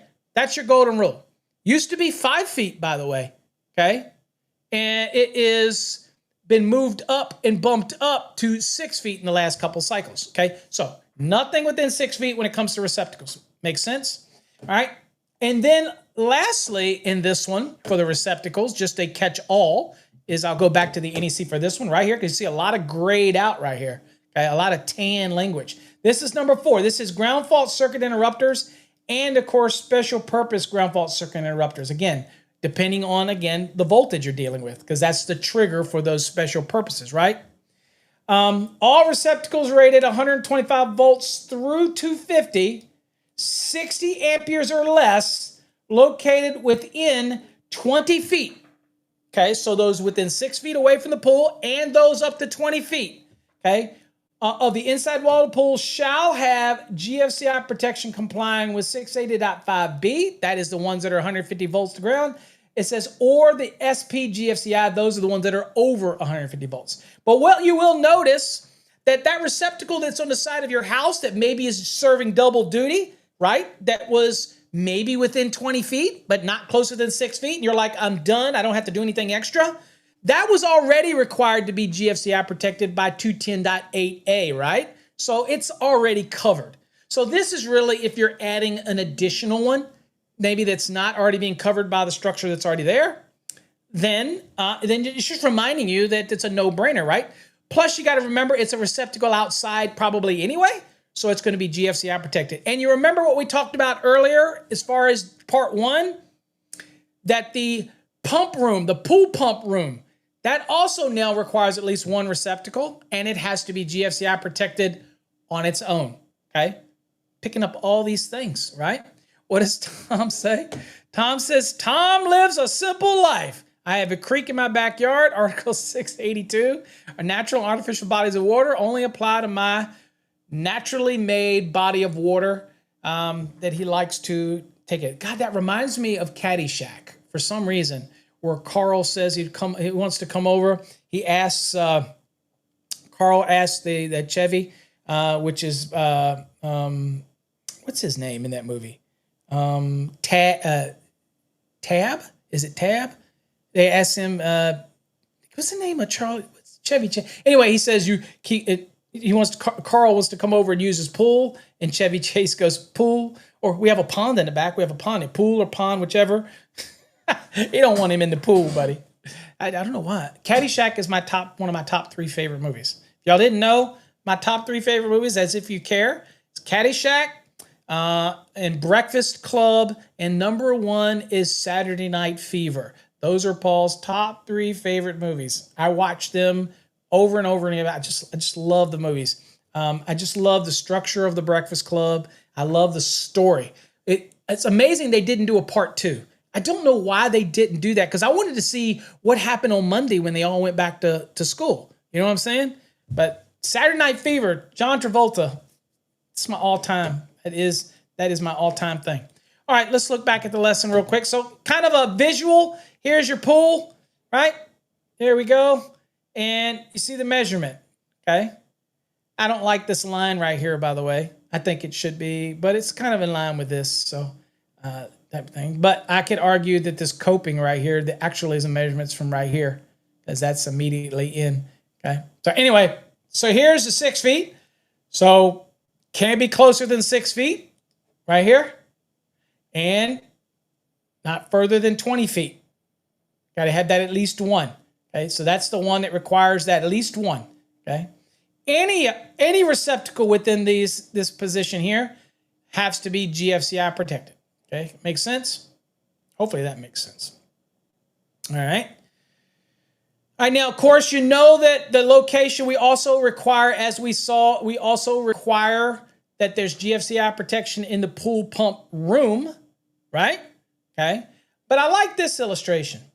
Now I'll tell you why I like this, and I don't know that I can blow this up too bad without losing it. Okay. Here's your pool pump room. Okay. Right.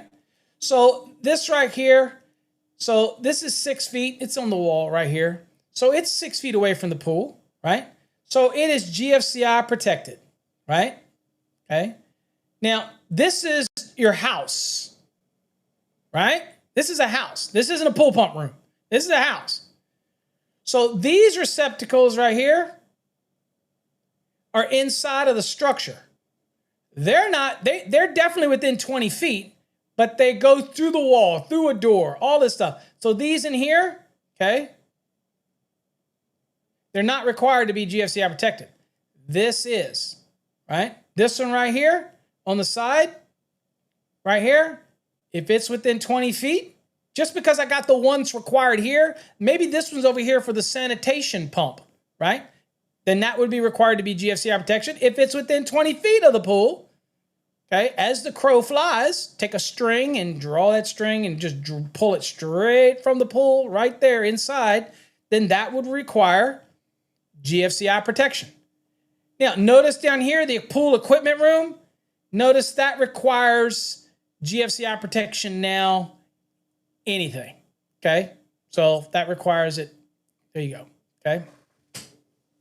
So Ryan's question, again, we're not there yet. So when you get to 6, 8, to 20, can you get into some extra depth? Of course we are.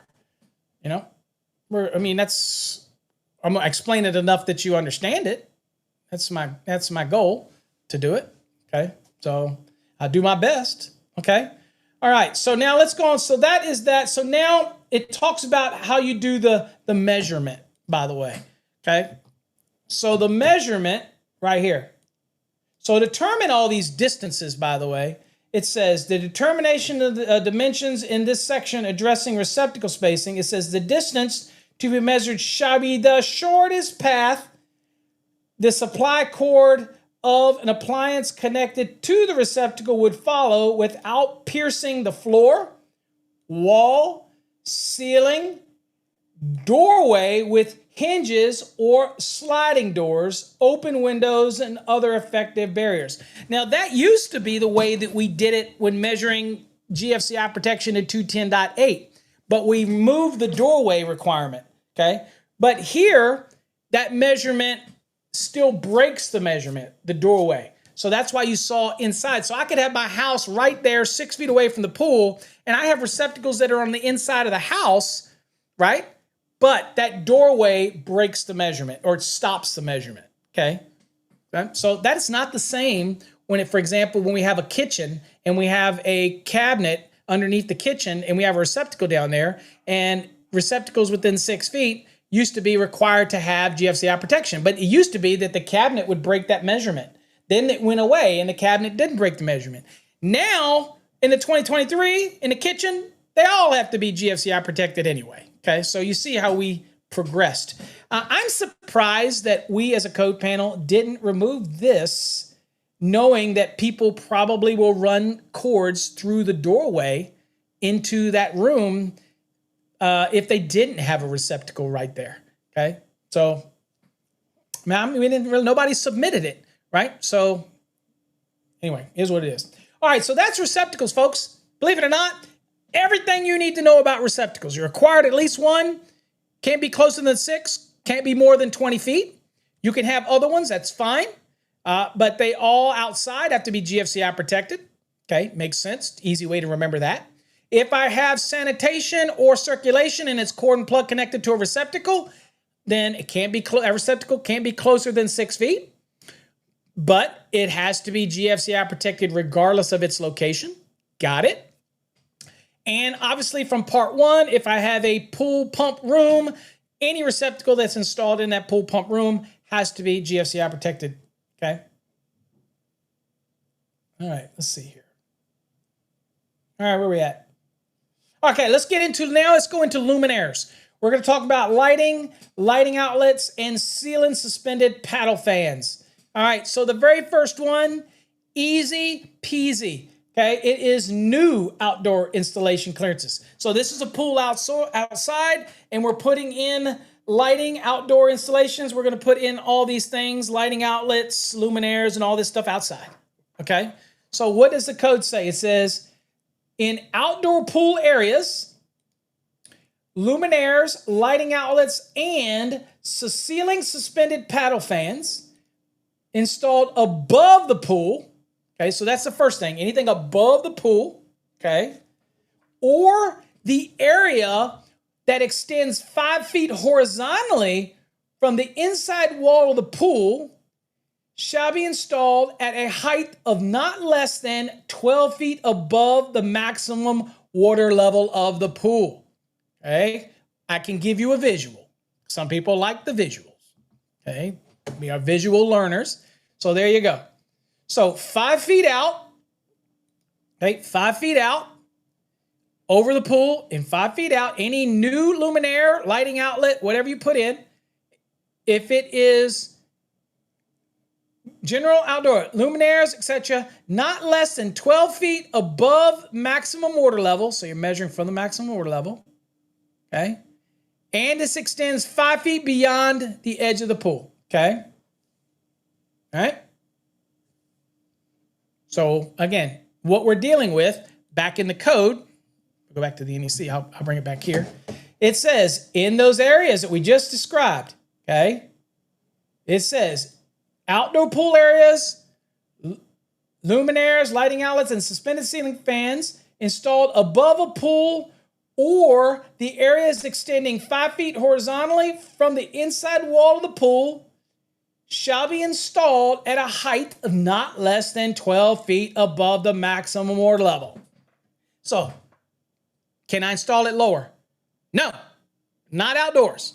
Okay, it's got to be greater than 12 feet if it's over the pool or 5 feet out. So think of this little a little cocoon that goes over it. 12 feet high and 5 feet out, this little umbrella that sits over it.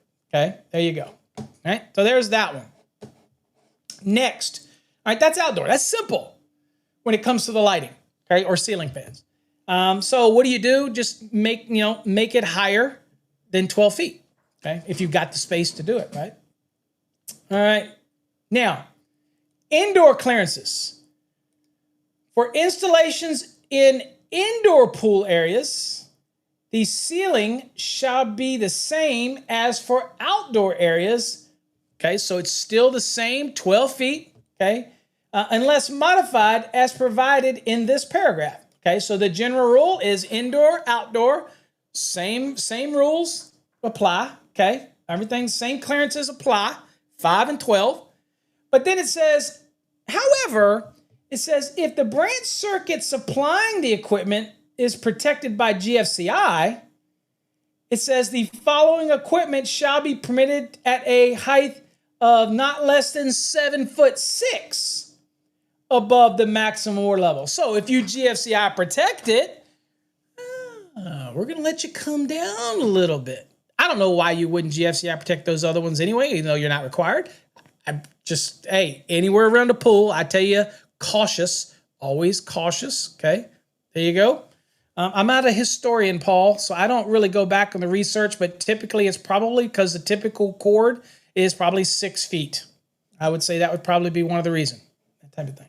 But I be honest with you, I do get a lot of questions. I am not a historian, so I don't go back and research those type of things because I really don't care. That's why I don't collect code books, because I don't give a crap about what happened in 1950s and 60s and 70s and 80s, unless I have to go research it, for example, for a court case, that type of thing. But I would say it was probably 1, to harmonize, and 2, standard length of cords. But you can probably find that really easy if you go back to where it changed from 5 to 6. It was probably in what's called the public input that was submitted, and justification was submitted, and I'm sure it's there. I don't know other than the 6 foot deal. I'm not totally sure with that. I would assume that's probably one of the reasons. Let's see here. Where was that at? Okay. So again, the caveat now to drop it down to 7'6" the 5 feet out and 12 feet up to be within, to drop it down to 7'6", you have some caveats, okay? It has to be a total enclosed luminaire, okay? So no open bulbs. And a ceiling suspended paddle fan identified for use beneath ceiling structures such as provided on porches and patios. So basically, if your ceiling fan is rated for a wet location and things like that, then it's going to be more than fine for that type of scenario, right? So if you go down here, you look right here. So let's look right here. Is kind of look at this picture. So here's our general rule: 5 feet out. Okay, in typical, it would be 5 feet out, 12 feet up. However, we do have an allowance right here. So look at these right here. This is totally enclosed. Right here. These are totally enclosed. This is a dome. This is so 1970s, but anyway, total dome. So indoor area, and if the GFCI protected, luminaires and ceiling suspended paddle fans that are permitted to be 7'6" above the water, right? Water right here, okay? Maximum water level. And by the way, typically the maximum water level is the point where the water would flow out of the actual pool, okay? So that's why they're measuring it like this, because this would be maximum water level is the maximum the pool can hold before it would run out, okay? So anyway, that's 7'6", right? Okay. All right, now B. Now B has to do with an existing luminaire, okay? We haven't looked at that yet. So we'll look at the code, but that's for an existing luminaire that happened to already be there, right? It's already in place, not something new. It is already there, okay? So we need to look at what B covers right here. So we got to look at B. So let's go back to the NEC. And so this is talking about B, and that is existing installations right here, okay? So it says, look, existing luminaires and lighting outlets located less than 5 feet measured horizontally. Okay, so sometimes depending on where you put the pool, you can't get that 5 feet away in order to keep it up 12 feet, right? So you can't get it. The structure is already there. You can't do anything about it, right? All right.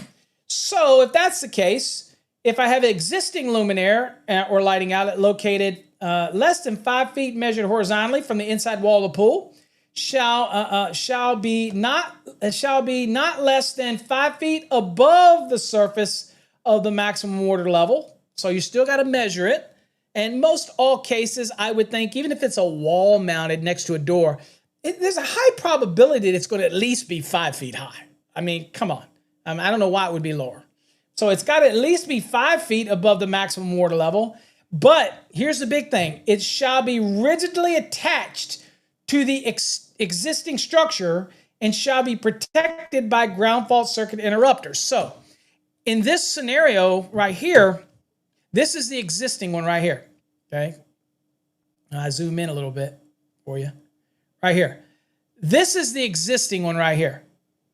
So it was already in place, and it is rigidly connected. That's a light box in the ceiling. So it at least has to be 5 feet up if it's in this 5 foot zone and it's existing. That's okay to be there, but it has to be rigidly supplied, okay? Right there, all right? And that would be okay to be there. It's existing, okay? But you also may, as an electrician, you may have to now go in and make sure that you price for a GFCI because you're going to need the GFCI protected in order to leave that existing luminaire there. Now, you could cap it off. In this picture, for example, if all this was here, then you may not need this one. So you might be able to cap it off, that type of thing. Okay. But again, if it falls within those parameters, I would leave it. It's perfectly fine. Okay. Now, looking down here, we have a C. C says GFCI protection for luminaires not required if rigidly attached. So this is area, notice it is further than the 5 feet away. Okay. It's further than 5 feet away. Okay, so that is not going to be a problem. Okay, and let's see what else. D says luminaires permitted if GFCI protected. So in this scenario right here, you see this rule right here. Okay, what are we talking about? This little space right here. Okay, let's go back to the code really quickly. So again, we're still talking existing. Here's the existing. right? So it says that was that. Oh, excuse me. We're not on the existing now. We're talking now about number 4. This is the requirement for that space that we just looked at. It says luminaires, lighting outlets, and suspended ceiling fans installed in the areas extending between 5 feet, so we're past the 5 feet, okay, and 10 feet horizontally from the inside wall of the pool shall have GFCI protection complying with 680.5B or 680.5C, depending on the voltage to ground, that type of thing, okay? Unless installed not less than 5 feet above the maximum water level and rigidly attached to the structure adjacent to the enclosed pool, okay? So that was, we're talking about D. If you have any questions, please ask, because I know it's a lot of info, okay? So I am able to have one in here, okay? In here. It is between that 5 and 10. I can have it in here as long as it's what? Okay? It can be in here as long as it's GFCI protected, okay? And it's in this space, okay? All right, well, let me get this back to the full size so you can see it. That's probably close enough. So here we go right here. So this is what it's talking about, adjacent areas to the pool. So luminaires, lighting outlets, and ceiling suspended pedal fans installed in the area extending 5 feet and 10 feet. Okay, that was the picture we saw. Horizontally from the inside wall of the pool shall have GFCI protection complying with 680.5B or SPGFCI, which y'all may not be familiar with. That's new into the code, special purpose ground fault circuit interrupter. Again, it's all about the voltage to ground. Protection complying with 680.5C as applicable unless installed not less than 5 feet above the maximum water level and it's rigidly attached. So if it's above that 5 and it's rigidly attached, that was that little area up there, the C, then I don't need GFCI protection on it, okay? Let's see. Okay, cord and plug connected luminaires. So B5 says cord and plug connectedness. So I have cord and plug connected luminaires shall comply with the requirements of 680.8 where installed within 16 feet of any point of the water surface measured, it says, radially out in all types of directions. Now, I don't have an illustration for that, so let's go to the code and see. So that is right here. And it might have an illustration. Oh, they've got a pretty decent illustration, just like what we have, but I'll show you that in a second.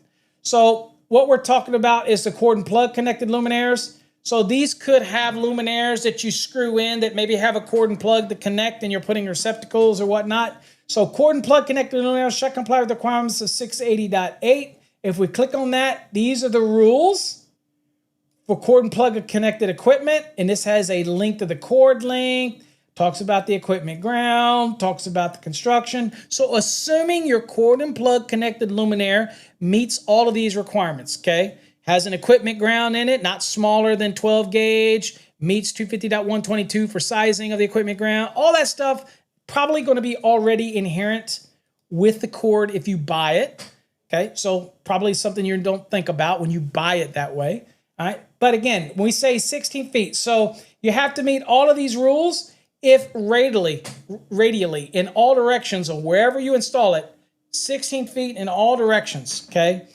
of the surface of the water, okay?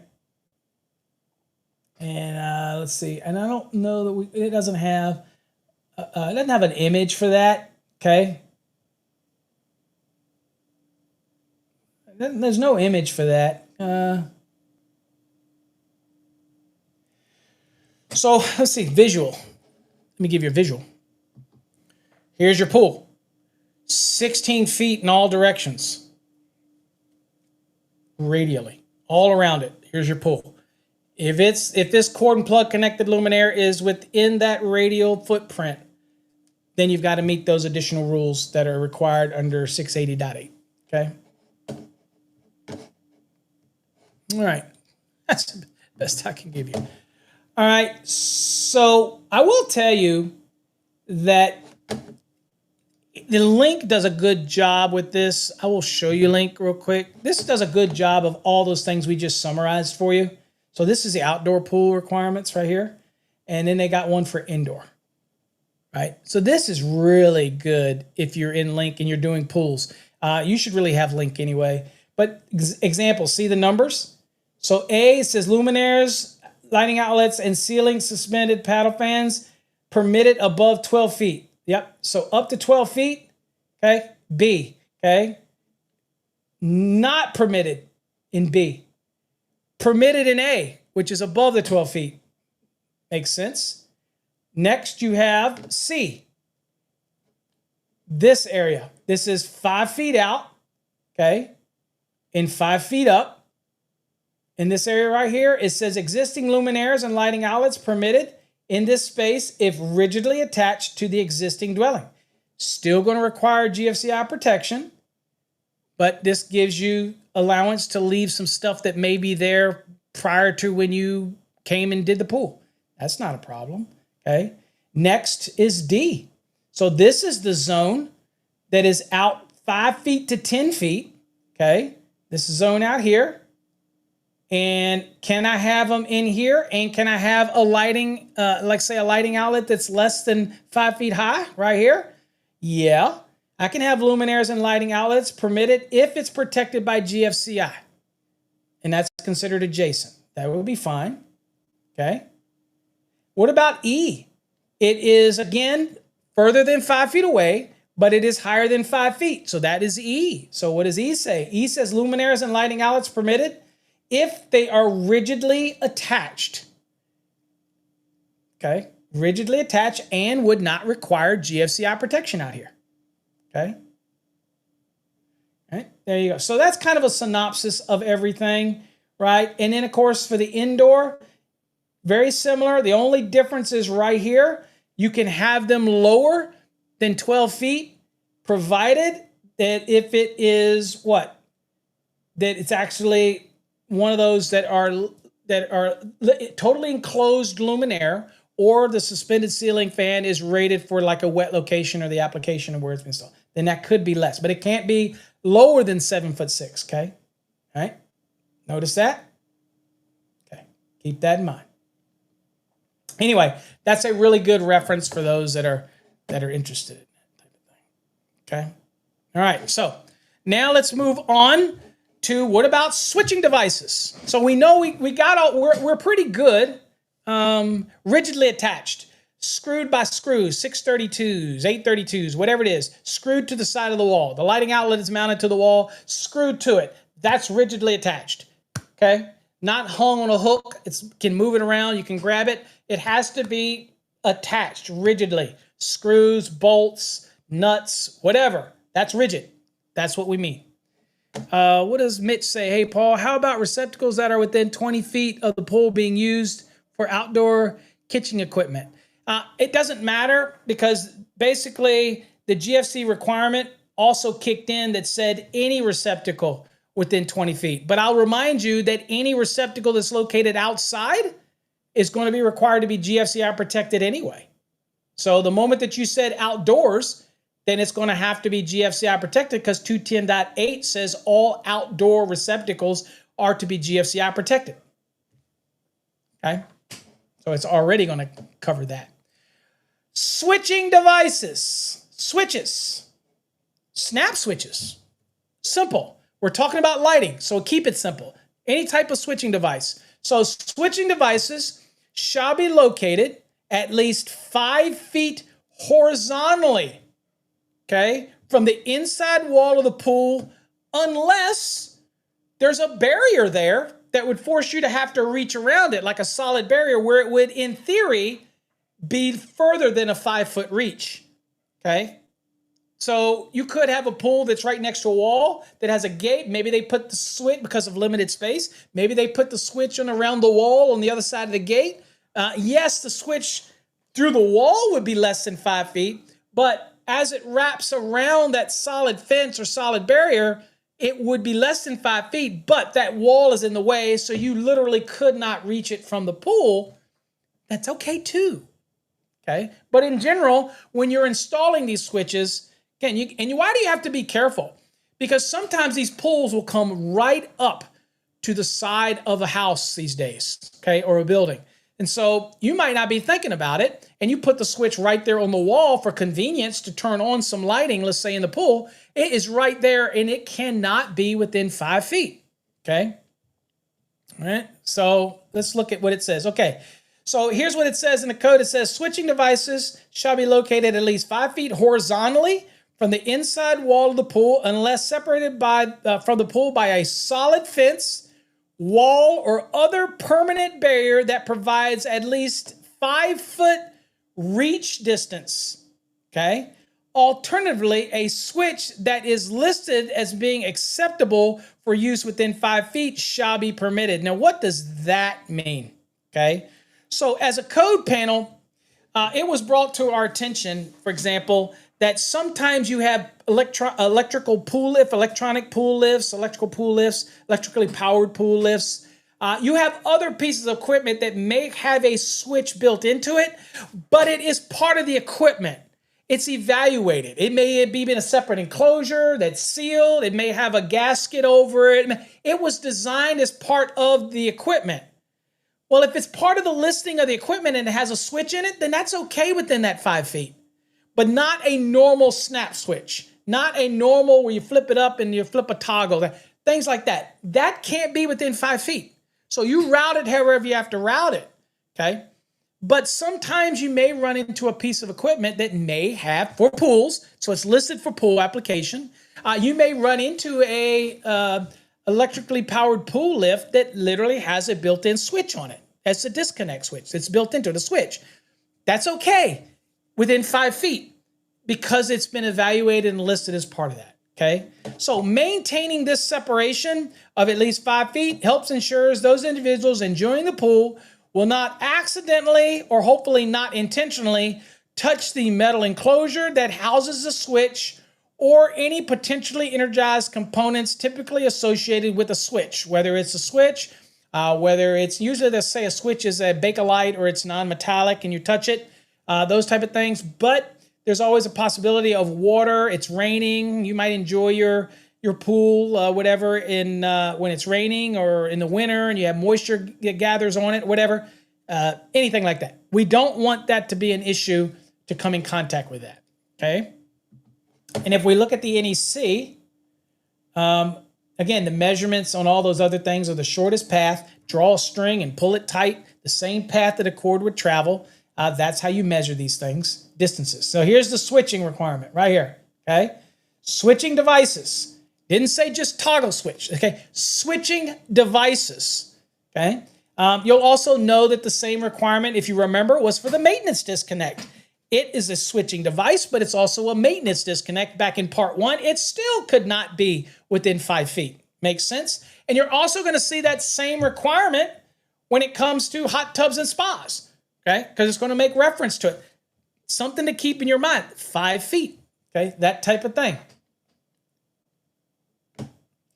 Now, this right here is other outlets, any other outlet, okay? Again, in the informational note, this is a great example of informational note because I've had people say, if you lock in on outlets and you think only receptacles and they're not outlets, they're devices, but if your mind goes right there, then you can get lost when you see things like other outlets. And that's why we tried to tell that educator who tried to get outlets changed to be receptacles, you can't do it that way because there are so many other outlet opportunities. Fire alarms, smoke alarms. Smoke alarms in a dwelling, for example, is an outlet that you mount a smoke alarm to, okay, in a residential, okay?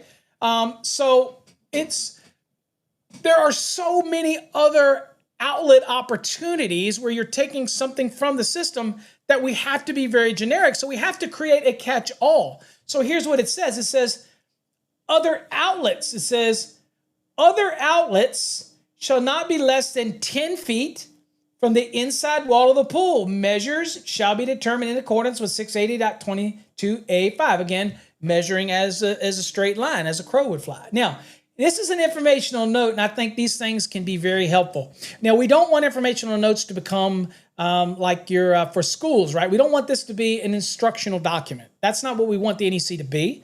But this is a great example. It says, other outlets may include, but are not limited to, remote control. You might have some signaling there. Might have a fire alarm outlet there that you mount a sensor on, or you might mount on a strobe on, or you might mount a horn on, or something, okay? And maybe even communication outlets. Maybe there's a communication speaker system, audible system, or whatever that you would take and you mount some type of component onto it, okay? Those are examples of other outlets, and they have to be kept what? They have to be kept 10 feet away from where? Okay, 10 feet from the inside wall of the pool. Makes sense? Okay. All right. And then, of course, you have other equipment. What does that mean? Well, other equipment with ratings exceeding the low voltage contact limit, which is defined in the National Electrical Code. So people that will look at that and say, you know, low voltage contact limit, there's certain values under the definition of low voltage contact limit. So typical, for example, I just make it simple for you, the 120 volt type of stuff, that other equipment, obviously that's going to exceed the low voltage contact limit. Okay. So if we have other equipment, whatever it may be, we can lump a lot of things in equipment.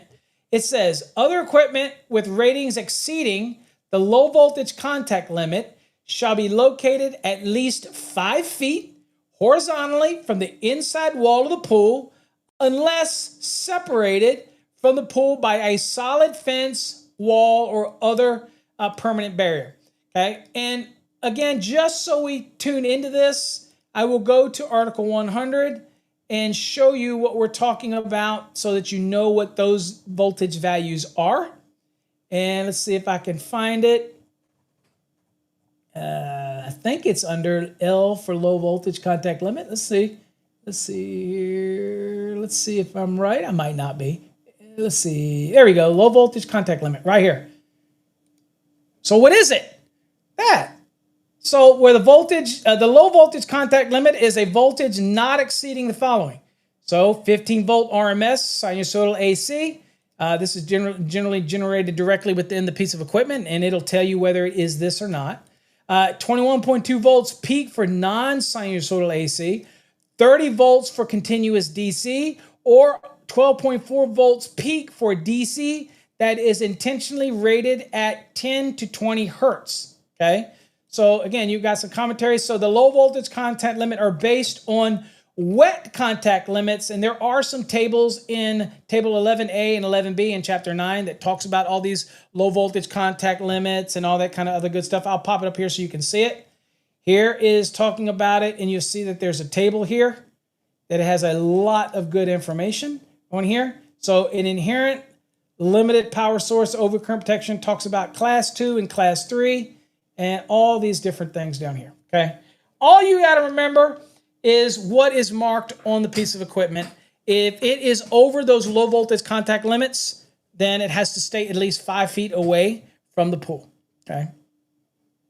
All right, let's get back to what we're talking about. All right, so let's get back to the lesson. Now let's talk about underwater luminaires, okay? So now the underwater luminaires, there's three different types that you'll run into, guys. And that is a wet niche, a dry niche, and a no niche. These luminaires will mount in that, either one of those. So the main thing to remember about a wet niche is that the frame is installed in the frame structure of a pool, okay? And the niche where the luminaire is going to mount into gets water inside of it. So it's not sealed. So there's water that gets around. It helps cool the luminaire. And then you have a cord that runs up through the wiring method or the raceway that goes up to a pool deck box. Okay. That's a wet niche. A dry niche means that the niche itself that the luminaire mounts into is dry. Now we have definitions of all these, by the way, in Article 100. But a dry niche is sealed. So when you put the luminaire in it, water doesn't get into the area. So that's the dry niche.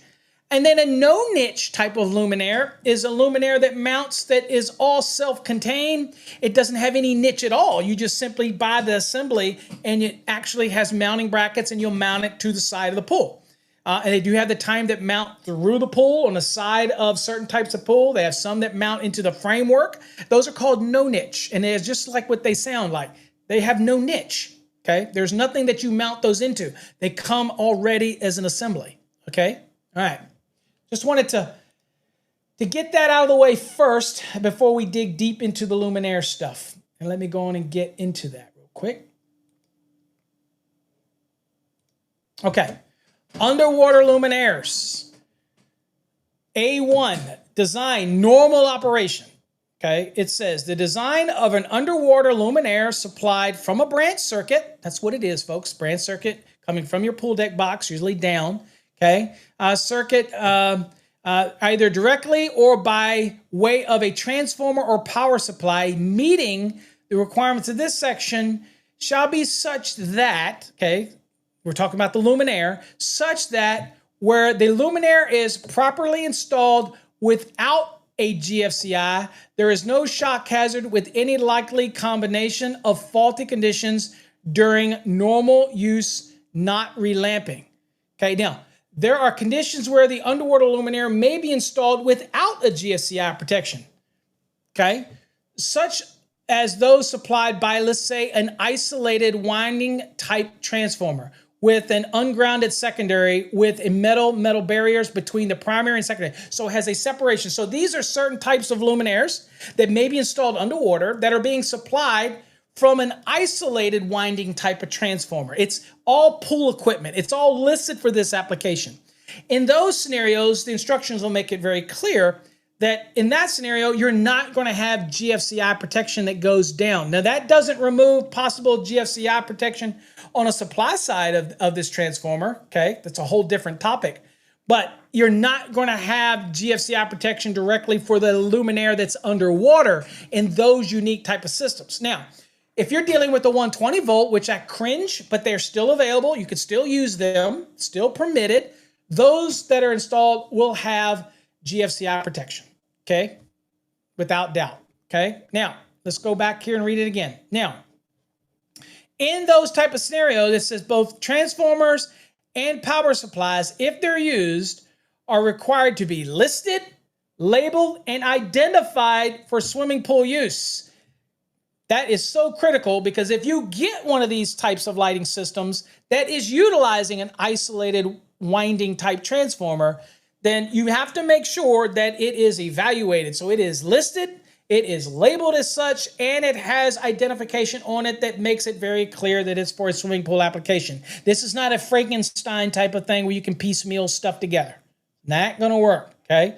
Now, typically these transformers and power supplies operate with an output voltage at or below the low voltage contact limit, okay? So that's why you saw the other requirement, whereas when you operate below the low voltage contact limit, then GFCI protection is not required, that type of scenario, okay? All right, so that is A1, okay? And it also gets into A2, okay? Now, A2, we're not going to spend a whole lot of time in that one. That was A1, that was normal applications. A2 is specifically to transformers and power supplies, okay? So if that's what you're installing, that's what it's marked at, that's what it's labeled, then you follow this rules right here. Again, it's still all about the markings, okay? All this type of thing, right? And I don't have, you just got to follow the instructions on the installation, okay? But this is pretty cut and dry. You just follow the installation if you have this type of system. But again, typically it's going to be class 2, it's going to be low contact level values. It's not going to be the same as what we would deal with, 120 volt applications, things like that. Those are very specific type of systems. And you'll buy those. Rainbirds are for landscape lighting. They're not for use with pools. Pools, you're going to find manufacturers that make stuff just for the pool lighting application, okay? All right, what about lamping? What about GFCI protection for lamping? Okay, so this is a scenario that we're not talking the low voltage contact. We're talking things that would be above that. So normal 120, things like that. Any system that would operate above that low contact level that you saw us talk about. So let's talk about that. So lamping. I mean, you're going to have to replace the lamp at some point, right? It's going to burn out, whatnot. Okay, so what does the code say about relamping and servicing? Well, here's what it says. It says, inevitably, the lamp used in pool luminaires will need to be replaced or relamped. To protect the individuals in the pool and those doing the replacement or relamping, ground fault circuit and rep protection for personnel is required to be installed in the branch circuit supplying luminaires if they operate at voltages greater than the low voltage contact limit as defined in Article 100. So I have to have it in the branch circuit, okay? So this one says, okay, well, I can't do it at the feeder. I have to have this in the branch circuit. So I have people that ask me this all the time, say, if I had a panel and the whole panel was GFCI protected, would that mean that I don't have to put it in the branch circuit? No. This rule specifically says for relamping, servicing, that the GFCI protection has to be installed in the branch circuit, okay? Whether it's a branch circuit breaker or supplied, as we saw earlier in part 1, where it may go through a GFCI device, okay? That type of thing. So I have to have that protection so that if somebody pulls it out, because a lot of times they're not going to drain all the water. They're going to pull it out. It's got a certain length of cord. They're going to put it up on the decking. They're going to work on it.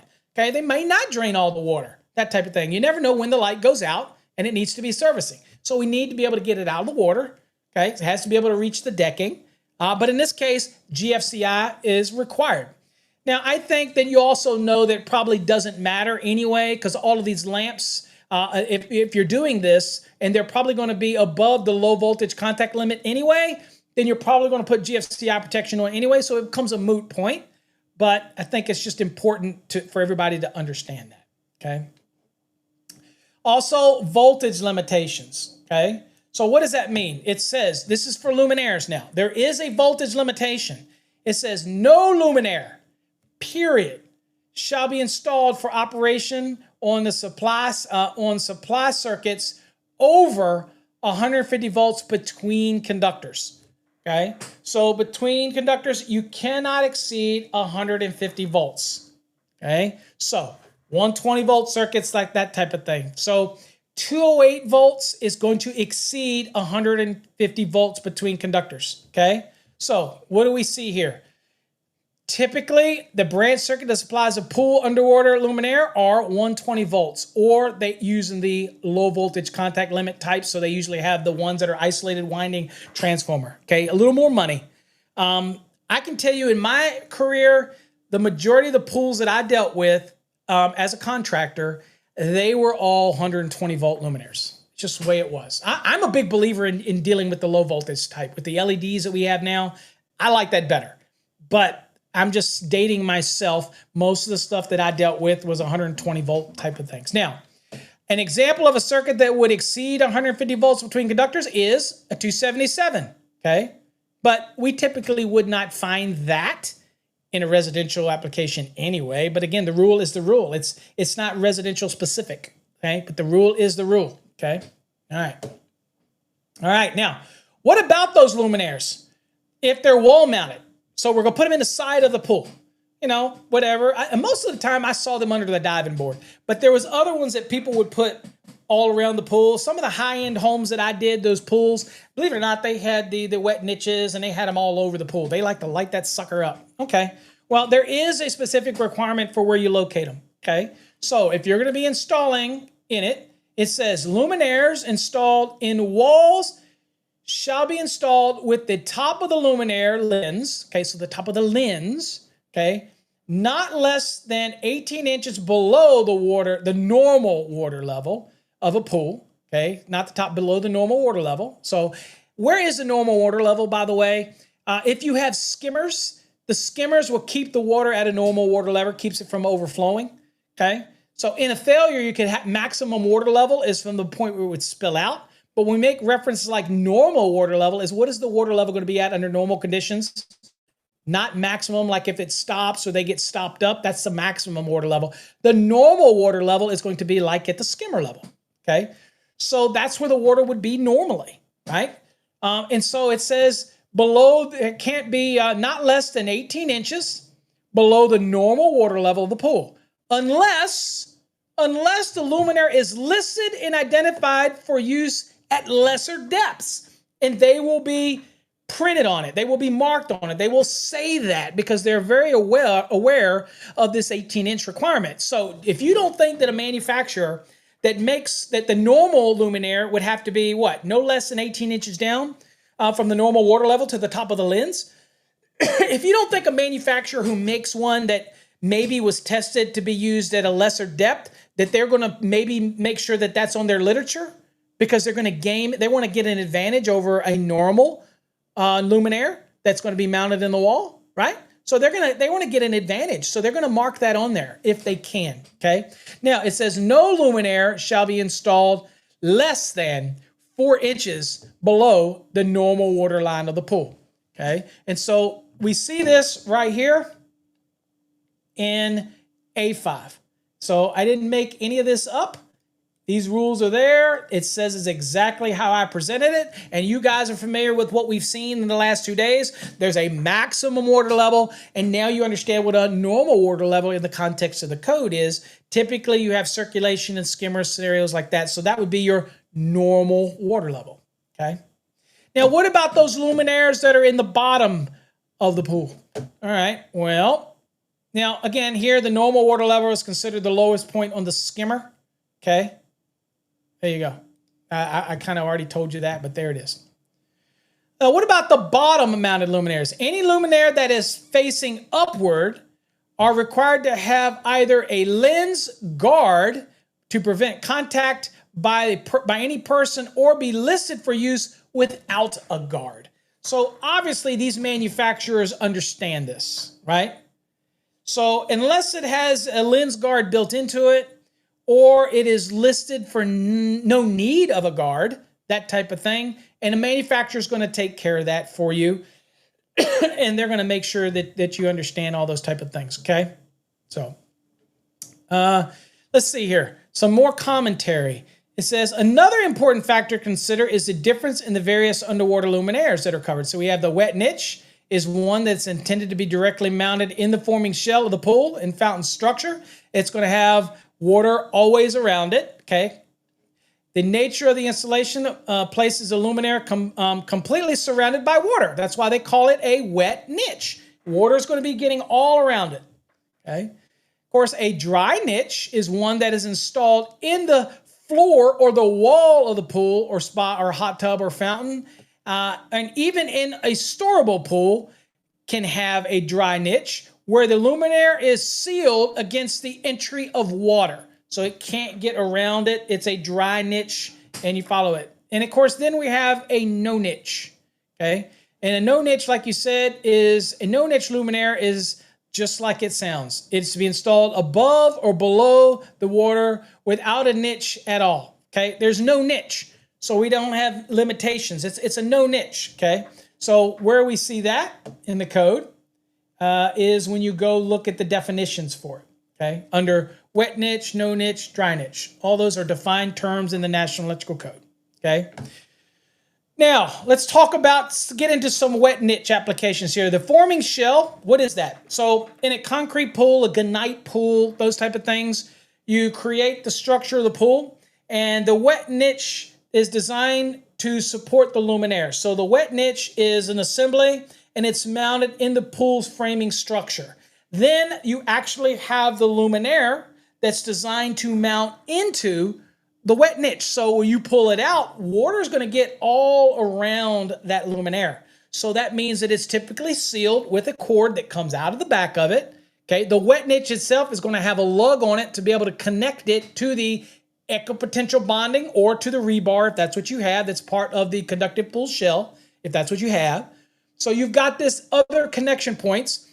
The luminaire itself is going to have its equipment ground and everything else part of the cord that runs up the raceway up into the pool deck box, okay? And then we'll talk about deck boxes as well. We'll get to that and all that stuff. Oh, by the way, if you're saying, Paul, I don't want to watch you for the next couple days on this crap, you can always go to Fast Track's Tube and watch our 8-part series on swimming pools and spas as well, if you want. And that covers all of this the same way, okay?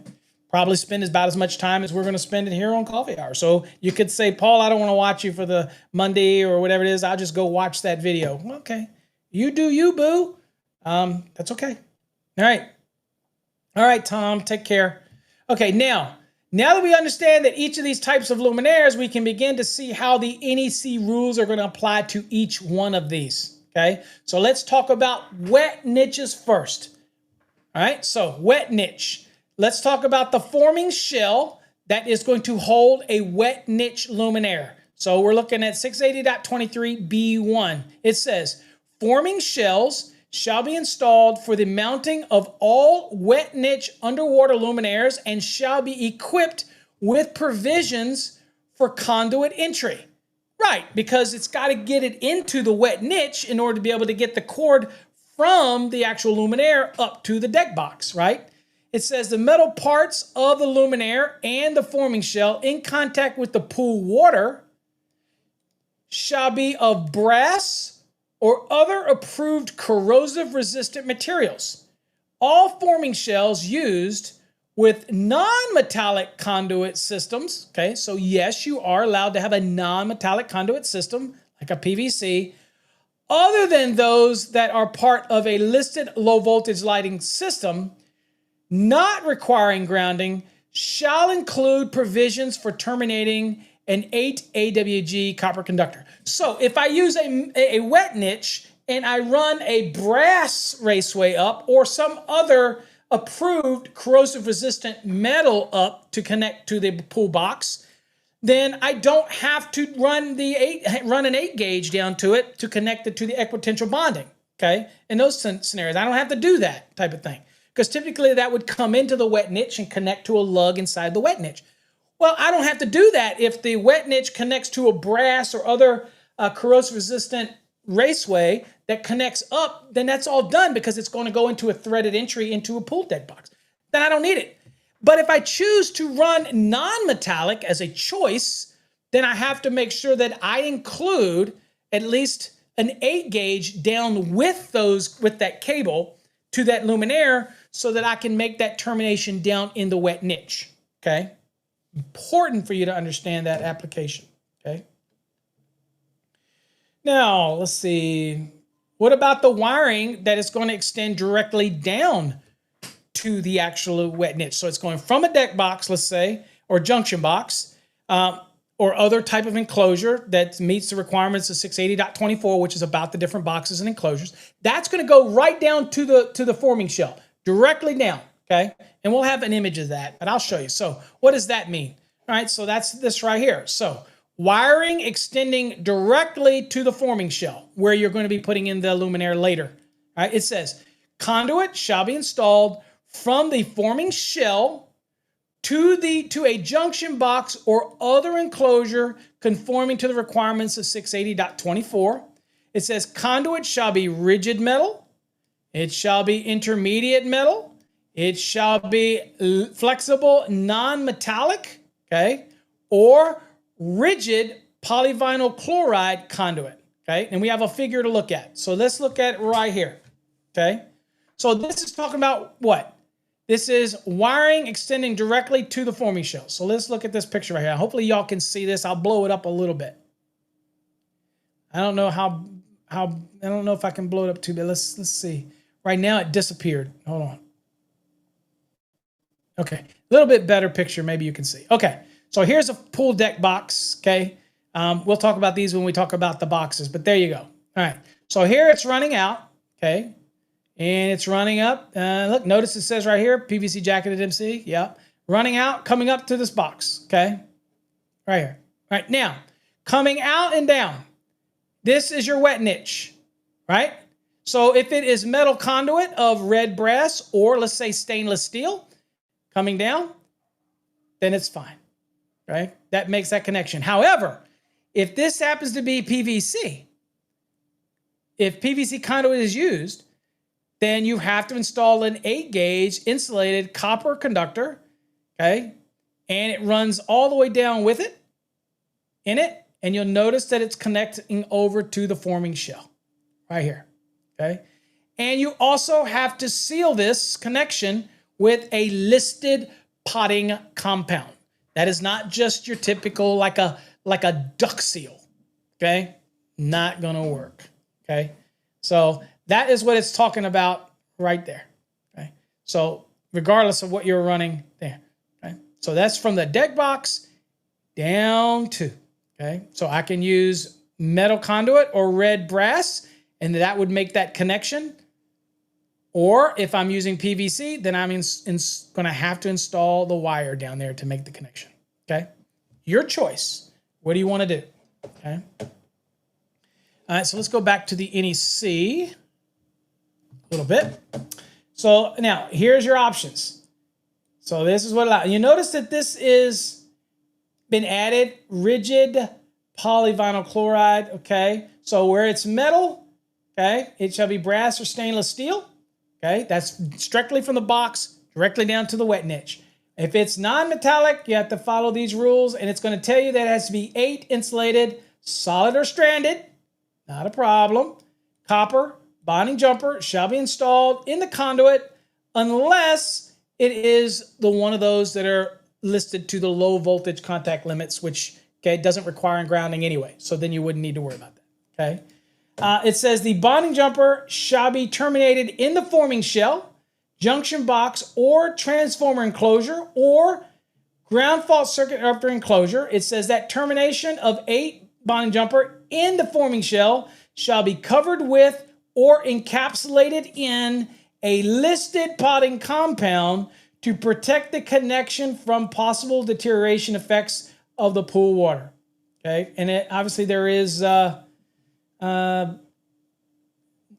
image of that, so we don't have a good graphic here. Okay, so I wish we had a graphic kind of picture, but we don't have one. I gave you basically a visual, that type of thing. Oh, well, here we go. Let me get you back to the lesson because we do have kind of a picture. So this is an example right here of the forming shell that's built into the wall right here. You see this forming shell right here?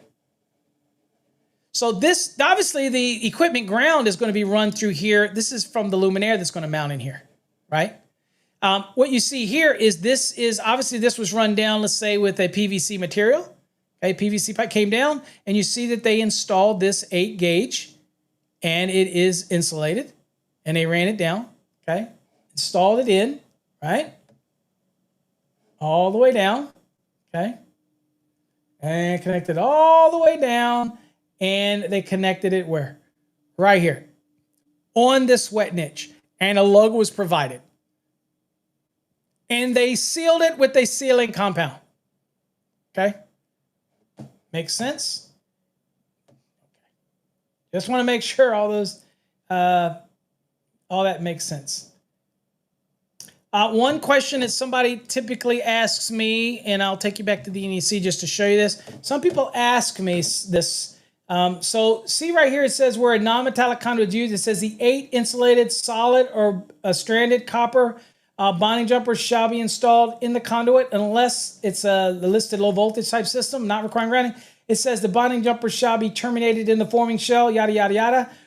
Does anybody know, if you look back at this picture, what's being done, but it's not required? Does anybody know? And oh, by the way, you see this red thing in here? That's a pull cord that they install so they can pull the cord for the actual connected onto the luminaire, okay, that mounts in there. Anybody know what's not required? See this color green? This is not required. The bonding jumper is not required to be green.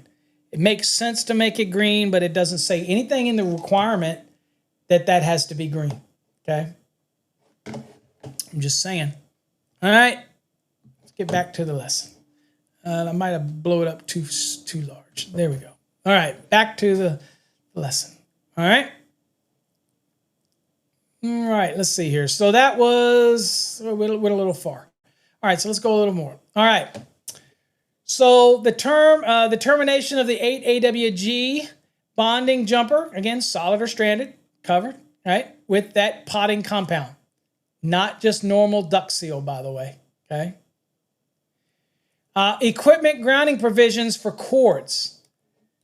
Okay, again, other than the low voltage limit type of lighting system where we have that transformer that has isolated windings, and that type of thing, or a metal barrier that separates primary to secondary. Other than those, okay, when you're dealing with the wet niche, they are supplied with a flexible cord or cable, shall have all exposed non-current carrying metal parts connected to an insulated copper equipment grounding conductor that is integral part of the cord or the lamp. And of course, that is going to be green 250.119 because it's integral part of the cord or the cable assembly, okay? This equipment grounding conductor shall be connected to the grounding terminal in the junction box. It's a deck box that's mounted up on the surface, okay? That type of thing. The equipment grounding conductor shall not be smaller than the supply cords and not smaller than 16. So whatever comes in the supply cord that you buy that is part of that luminaire, that's part of the listing. They seal that into the luminaire. Again, we're talking luminaires and wet niches. That goes up through the raceway, goes up into this junction box, pool deck box. I'm sure y'all have seen them where the top just pulls off of it. In that scenario, the equipment ground is already in there. You're going to make that connection, and you're going to have at least 3 terminals that are going to be in that connection. We'll look at that in a second. All right, right here. Luminaire grounding terminations. All right, so the end of the flexible cord jacket and the flexible cord conductor termination within a luminaire shall be covered with or encapsulated in a suitable potting compound that prevents the entry of water into the luminaire through the cord or its conductors. Okay, so potting compounds, sealing, making sure you're not going to have any entry into the luminaire, okay, through the cord or the conductors, okay? In installations where the equipment grounding conductor is installed in the wet niche luminaire, the connections must also be treated similarly to that of the potting compound to protect such connections from the deteriorating effects of pool water in the event of the pool entry into the luminaire. I can tell you most of them, all I see, if it comes out of the cord, this is all RT integral into it. It seals into the back of the luminaire. You put the luminaire in the wet niche, you put on the locking clamps, and you pull the cord up, and that's typically what I've seen, okay? Let's see here. Where else do I want to, let's see here. So let's talk about, what about the bonding of that luminaire? And we're still in the wet niche, by the way. And usually all this will take care of itself, but in that wet niche, so it says the luminaire shall be bonded to and secured to the forming shell by a positive locking device. So when you buy the forming shell that fits a certain type of luminaire, it's already going to have this locking device that's positive. Means, again, you put it in, it holds it in place, okay? And what this does is, because it's very positive, it locks onto it, and you connect it, whether it's through screws that lock it in, that's going to create a low resistance contact between the luminaire and the forming shell, okay, to mate them together, okay? So it says it has to be a positive locking device that ensures a low resistance connection and requires a tool to remove the luminaire. A tool could be something as simple as a screwdriver. Okay, not some kind of specially purchased widget that you need, okay? That's all it needs to be. It could be a screwdriver. Bonding shall not be required for luminaires that are listed for the application and have no non-current carrying metal parts, okay?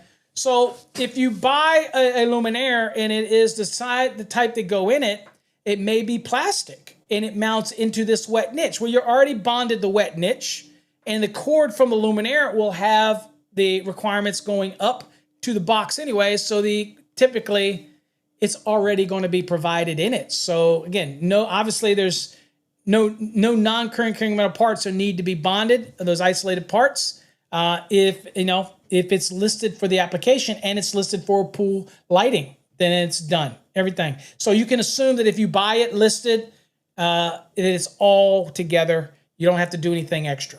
Okay. Lastly, per 680.23b6, this is a servicing requirement, by the way. It says, we're servicing a wet niche luminaire for inspection, relamping, and other maintenance. The length of the cord from the forming shell must be the adequate length to permit personnel to place the removed luminaire on the deck or other dry location. When performing maintenance on the luminaire, you're going to remove the positive clamping. Okay, the luminaire must be accessible without personnel having to enter or going into the pool water. Okay, so where wet niche luminaires are installed low in the footwell of the spa, okay, or pool, okay, it says the luminaire. So in a spa, if it's how they put the luminaire down in the actually with the little stepping that's inside of the spa, for example, they put that down low. Then as long as you can lift that up and get that onto a seat that is dry, then you're okay. That'll be okay when it comes to the application. Okay, so it says where the wet niche is located low in the footwell of a spa, the luminaire is only required to reach the bench location. Okay, now where the spa can be drained to make the bench a dry location. So let's look at that at the code so you can kind of see the context of how it talks about it. And this is what it's talking about here. And this is the last part right here. Okay, this is there we go. I don't know why it wasn't sharing. So this is the last part. So this is spa locations. Okay, so you could have an integrated spa that's integrated with the pool, for example, right? So it says servicing, and this is what we just read, right? Now it says in spa locations, which could be integral to the pool. Now a spa, notice it doesn't say hot tub, right? It just says spa location. It says in a spa location where the wet niche luminaires are installed below or installed low on the footwell of the spa, it says the luminaire shall be only required to reach the bench location where the spa can be drained to make the bench location dry. Okay. If it can't be drained or you're not going to drain it or the desire is not to drain it, then you know what? You need to move that thing up so that you can get it up onto the dry deck. Okay. That makes more sense to be able to get it up. So this is what you do. So what do they do typically with these is that you'll have a cord. You'll get a certain length that comes with it. You're going to typically you would take the cord and you'd wrap it around the body of the luminaire portion that goes in the wet niche. So it wraps around it so that you can get it all back in there. And then it'll coil off as you pull it out and put it on the deck. And then when you want to put it back in, you coil it around it and you push it back in. You use the positive locking and you lock it in place. That's it. That's typically how those would work. Okay. All right. Next, let's move on to dry niching. 680.23c. This is a dry niche, exactly how it sounds. A dry niche luminaire shall be provided for provisions for drainage of water. Other than listed low voltage luminaires not requiring grounding, a dry niche luminaire shall have means to accommodate one equipment grounding conductor for each conduit entry. Okay, so let's go look at C1. And this is going to be inherent, by the way, in the construction of the product. So this is what we saw right here. So this is the construction. We're not going to control the construction. Construction of this is going to be by the manufacturer. Okay, so in a dry niche luminaire, it has to have a drainage for the water. That will be designed again in the dry niche luminaire. That's already be something that they'll take into consideration. It says other than the low voltage lighting requirements, which again we don't require grounding. It says a dry niche luminaire shall have a means to accommodate one equipment grounding conductor for each conduit entry, okay, into this dry niche, all right, coming into the dry. This is already going to be taken care of by the manufacturer, by the way. Next, it says junction box. A junction box shall not be required for these dry niche luminaires, okay? They're not required for a dry niche luminaire. However, if it is used, if you want to use junction boxes, it shall not be required to be elevated or located as specified in 680.24a2. So you have some height requirements and distance. It's not required to meet that requirement for those junction boxes. If you're installing dry niches, only required for the wet niches when it comes to if you use junction boxes, okay? not required for dry niches. Okay. And again, short and sweet when it comes to these dry niches. Okay.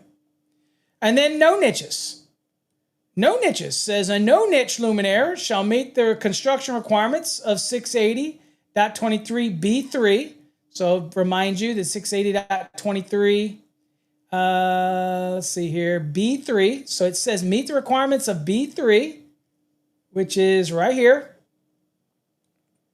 So it's going to have an equipment grounding conductor in the cord. Well, that's pretty much going to be a given. It's going to be part of it anyway, so I don't have to worry about that. Those no niches, it'll meet that.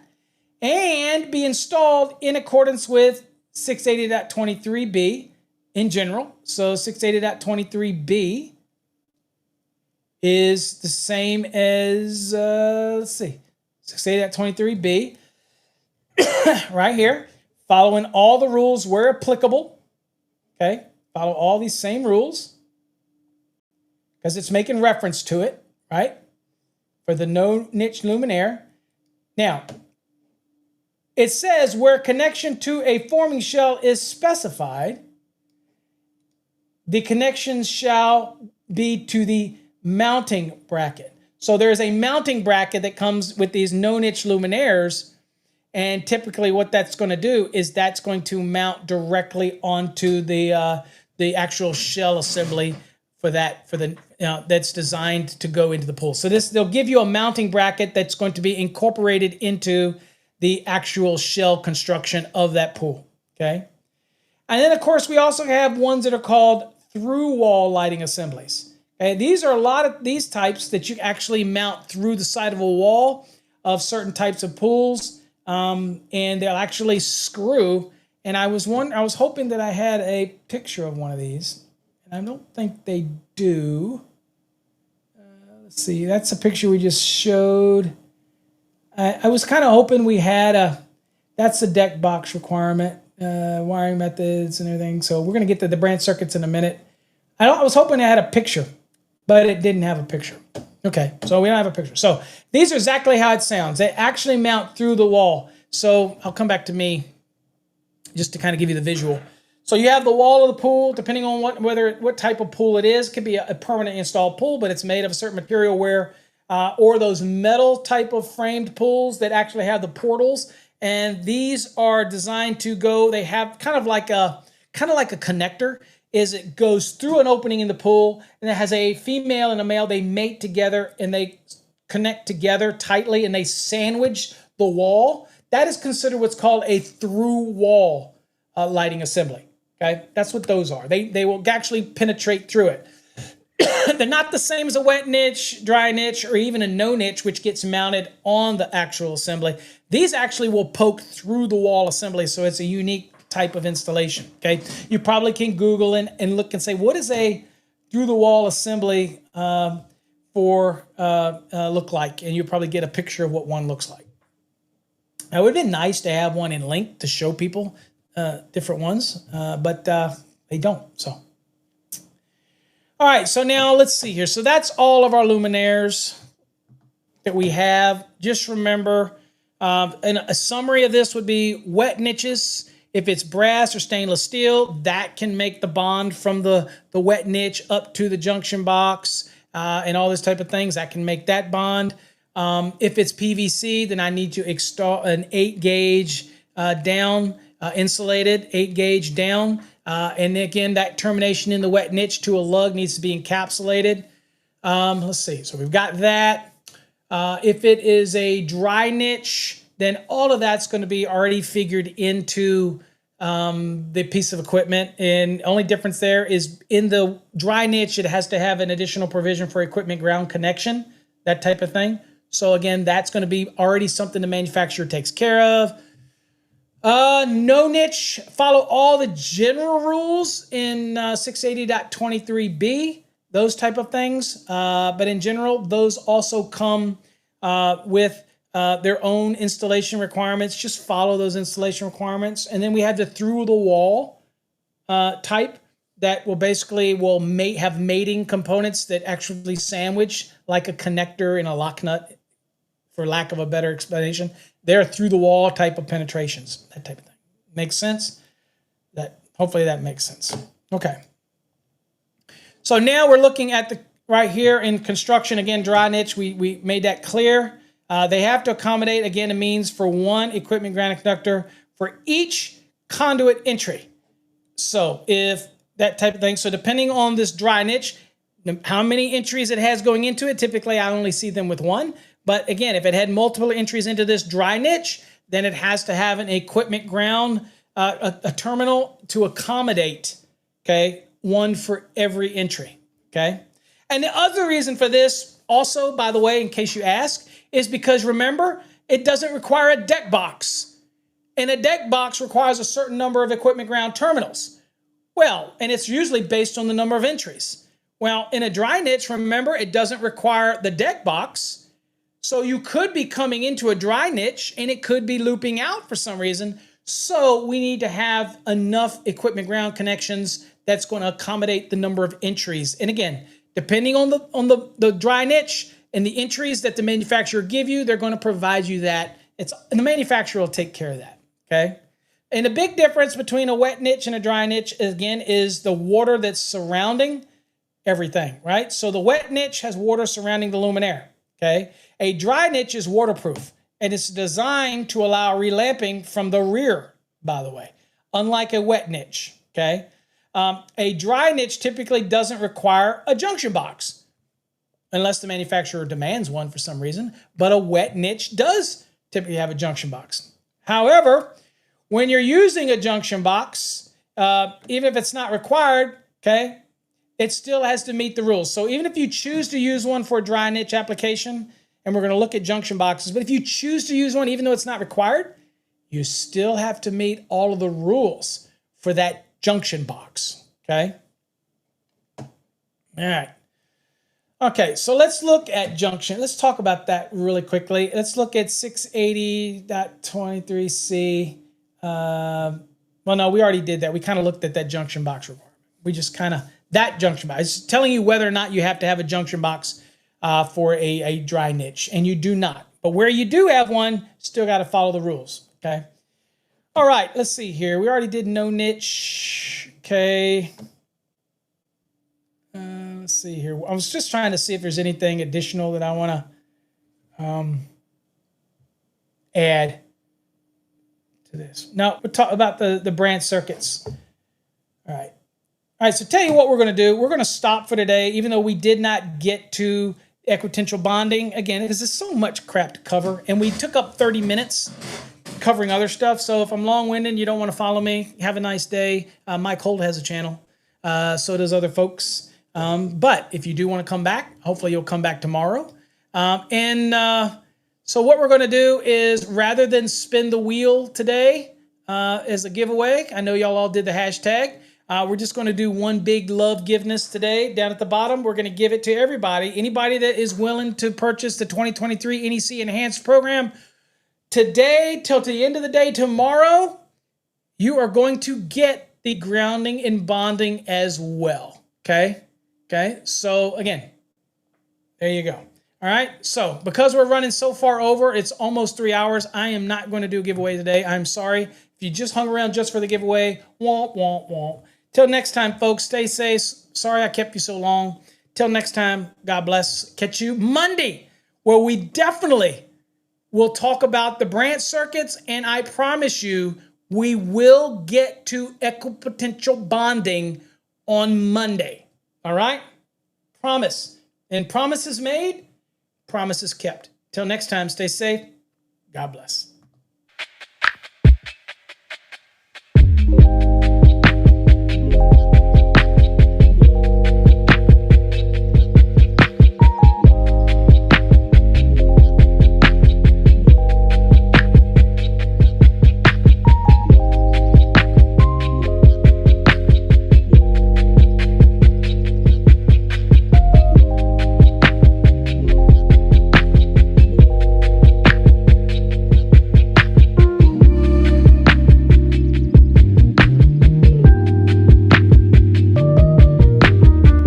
Hey folks, I mentioned this earlier in the show, but I always have to do it because there's always somebody that asks, and it's okay to ask, But when you go to Walmart, if your coupon expired last month, you can't ask them to honor it because they're not going to honor it. Okay. I can't help it. I've sold thousands of courses. This is for a special today till tomorrow. If you already have it, you're not getting in on the special. I'm sorry. I'm sorry. These are for people that purchase the 2023 extension. I run different specials, but I would have to give that to thousands of people. And I wouldn't be in business and you were not going to have coffee hour anymore and I'd have to close the doors. Can't do it. Only special right now for those that purchase the 2023 NEC Enhanced only, not the basic, Enhanced until tomorrow at midnight. We will give you the grounding and bonding course free. I'm sorry.